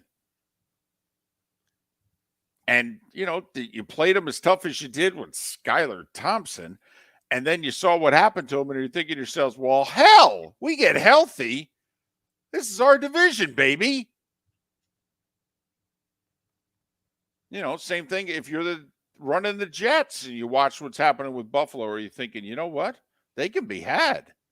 We beat them once this year.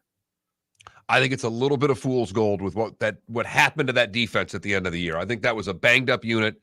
that I believe Buffalo just keeps on keeping on. Mark, have GMs and organizations ever made dramatic moves based on fool's gold before? All the time. Thank you. They live for it. Mark, remember, it's winning or hope. Yeah, thank you. Which is basically, in parenthesis, fool's gold. Or a quarterback. There you go. So, or a quarterback. So that's all. Just wondering, just stay away from the Bills and Cowboys person in your life today. In fact, Bills fan, Cowboys fan, 21,000. We probably should have been giving it out more often. Vent to us. Yes. We're there for you. We are. We care. We do. We understand. The Bills were the preseason favorites. We both picked you to win the Super Bowl. Blame us if you'd like. If you need to lash out at someone, lash out at Miller and Moulton. I mean, you thought you were in good shape. We both picked the Bengals to win. You figured, we got this sucker. No. No. Well, that's how bad your defensive line was. 105 yards for Mixon. 172 yards rushing for a team that's like third to last in the league and running the ball. And they just lined it up and ran it right down your throat. Mm-hmm. Yep. And when they didn't, they had a Joe Burrow. Everybody could use a Joe Burrow. Problem is they're not available on store shelves. No, they're really not. And I don't think there's one in this draft. No. Although, he did go to Ohio State, but of course they didn't give him the job. He wasn't good enough to start at Ohio State. He's good enough to start with the Bengals, though. But that's a whole other story. Then again, that coach at Ohio State at the time, I mean, what does he really know about NFL quarterbacks? Ooh. That was a shot. It was. Listen, I think Urban Meyer's on the Mount Rushmore of college coaching. I really do. I think he's amazing. But the offense he wanted to run and what have you, apparently Joe is only good enough to be second string. Chose Dwayne Haskins over Joe Burrow. Miller and Moulton. Text us 21,000. Miller and Moulton to feel your pain. David Moulton for Napa Auto Parts, and Napa Filters. Insist on Napa filters for your vehicles, or if you're a do-it-yourselfer, only buy Napa filters. Napa has a filter for almost anything on earth that moves, whether it's motorcycles, foreign and domestic cars, vans, SUVs, earth-moving equipment. You get the idea. Napa Auto Parts, Napa filters. Insist on them for your vehicles, or if you're do-it-yourselfer, only buy Napa filters. Mark Miller for SWFL Golf Carts, or online, flgolfcarts.com. If you're looking for a golf cart, an e-bike, or an e-motorcycle, go visit Alex and the gang at SWFL Golf Carts. flgolfcarts.com online.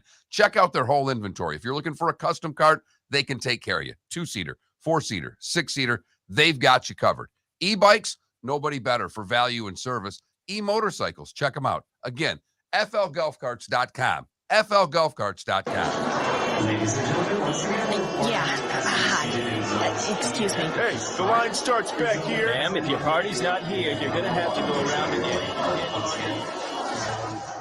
If you had the opportunity to avoid all this, wouldn't you?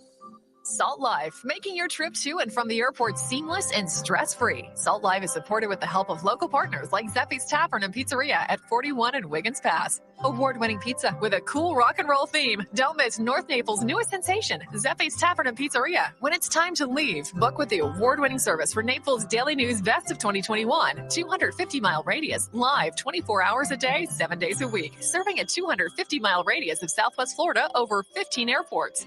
Salt Life Transportation, the official transportation of the Miller and Moulton Morning Show. Book now, 239-308-8686, or online at saltlifetransportation.com.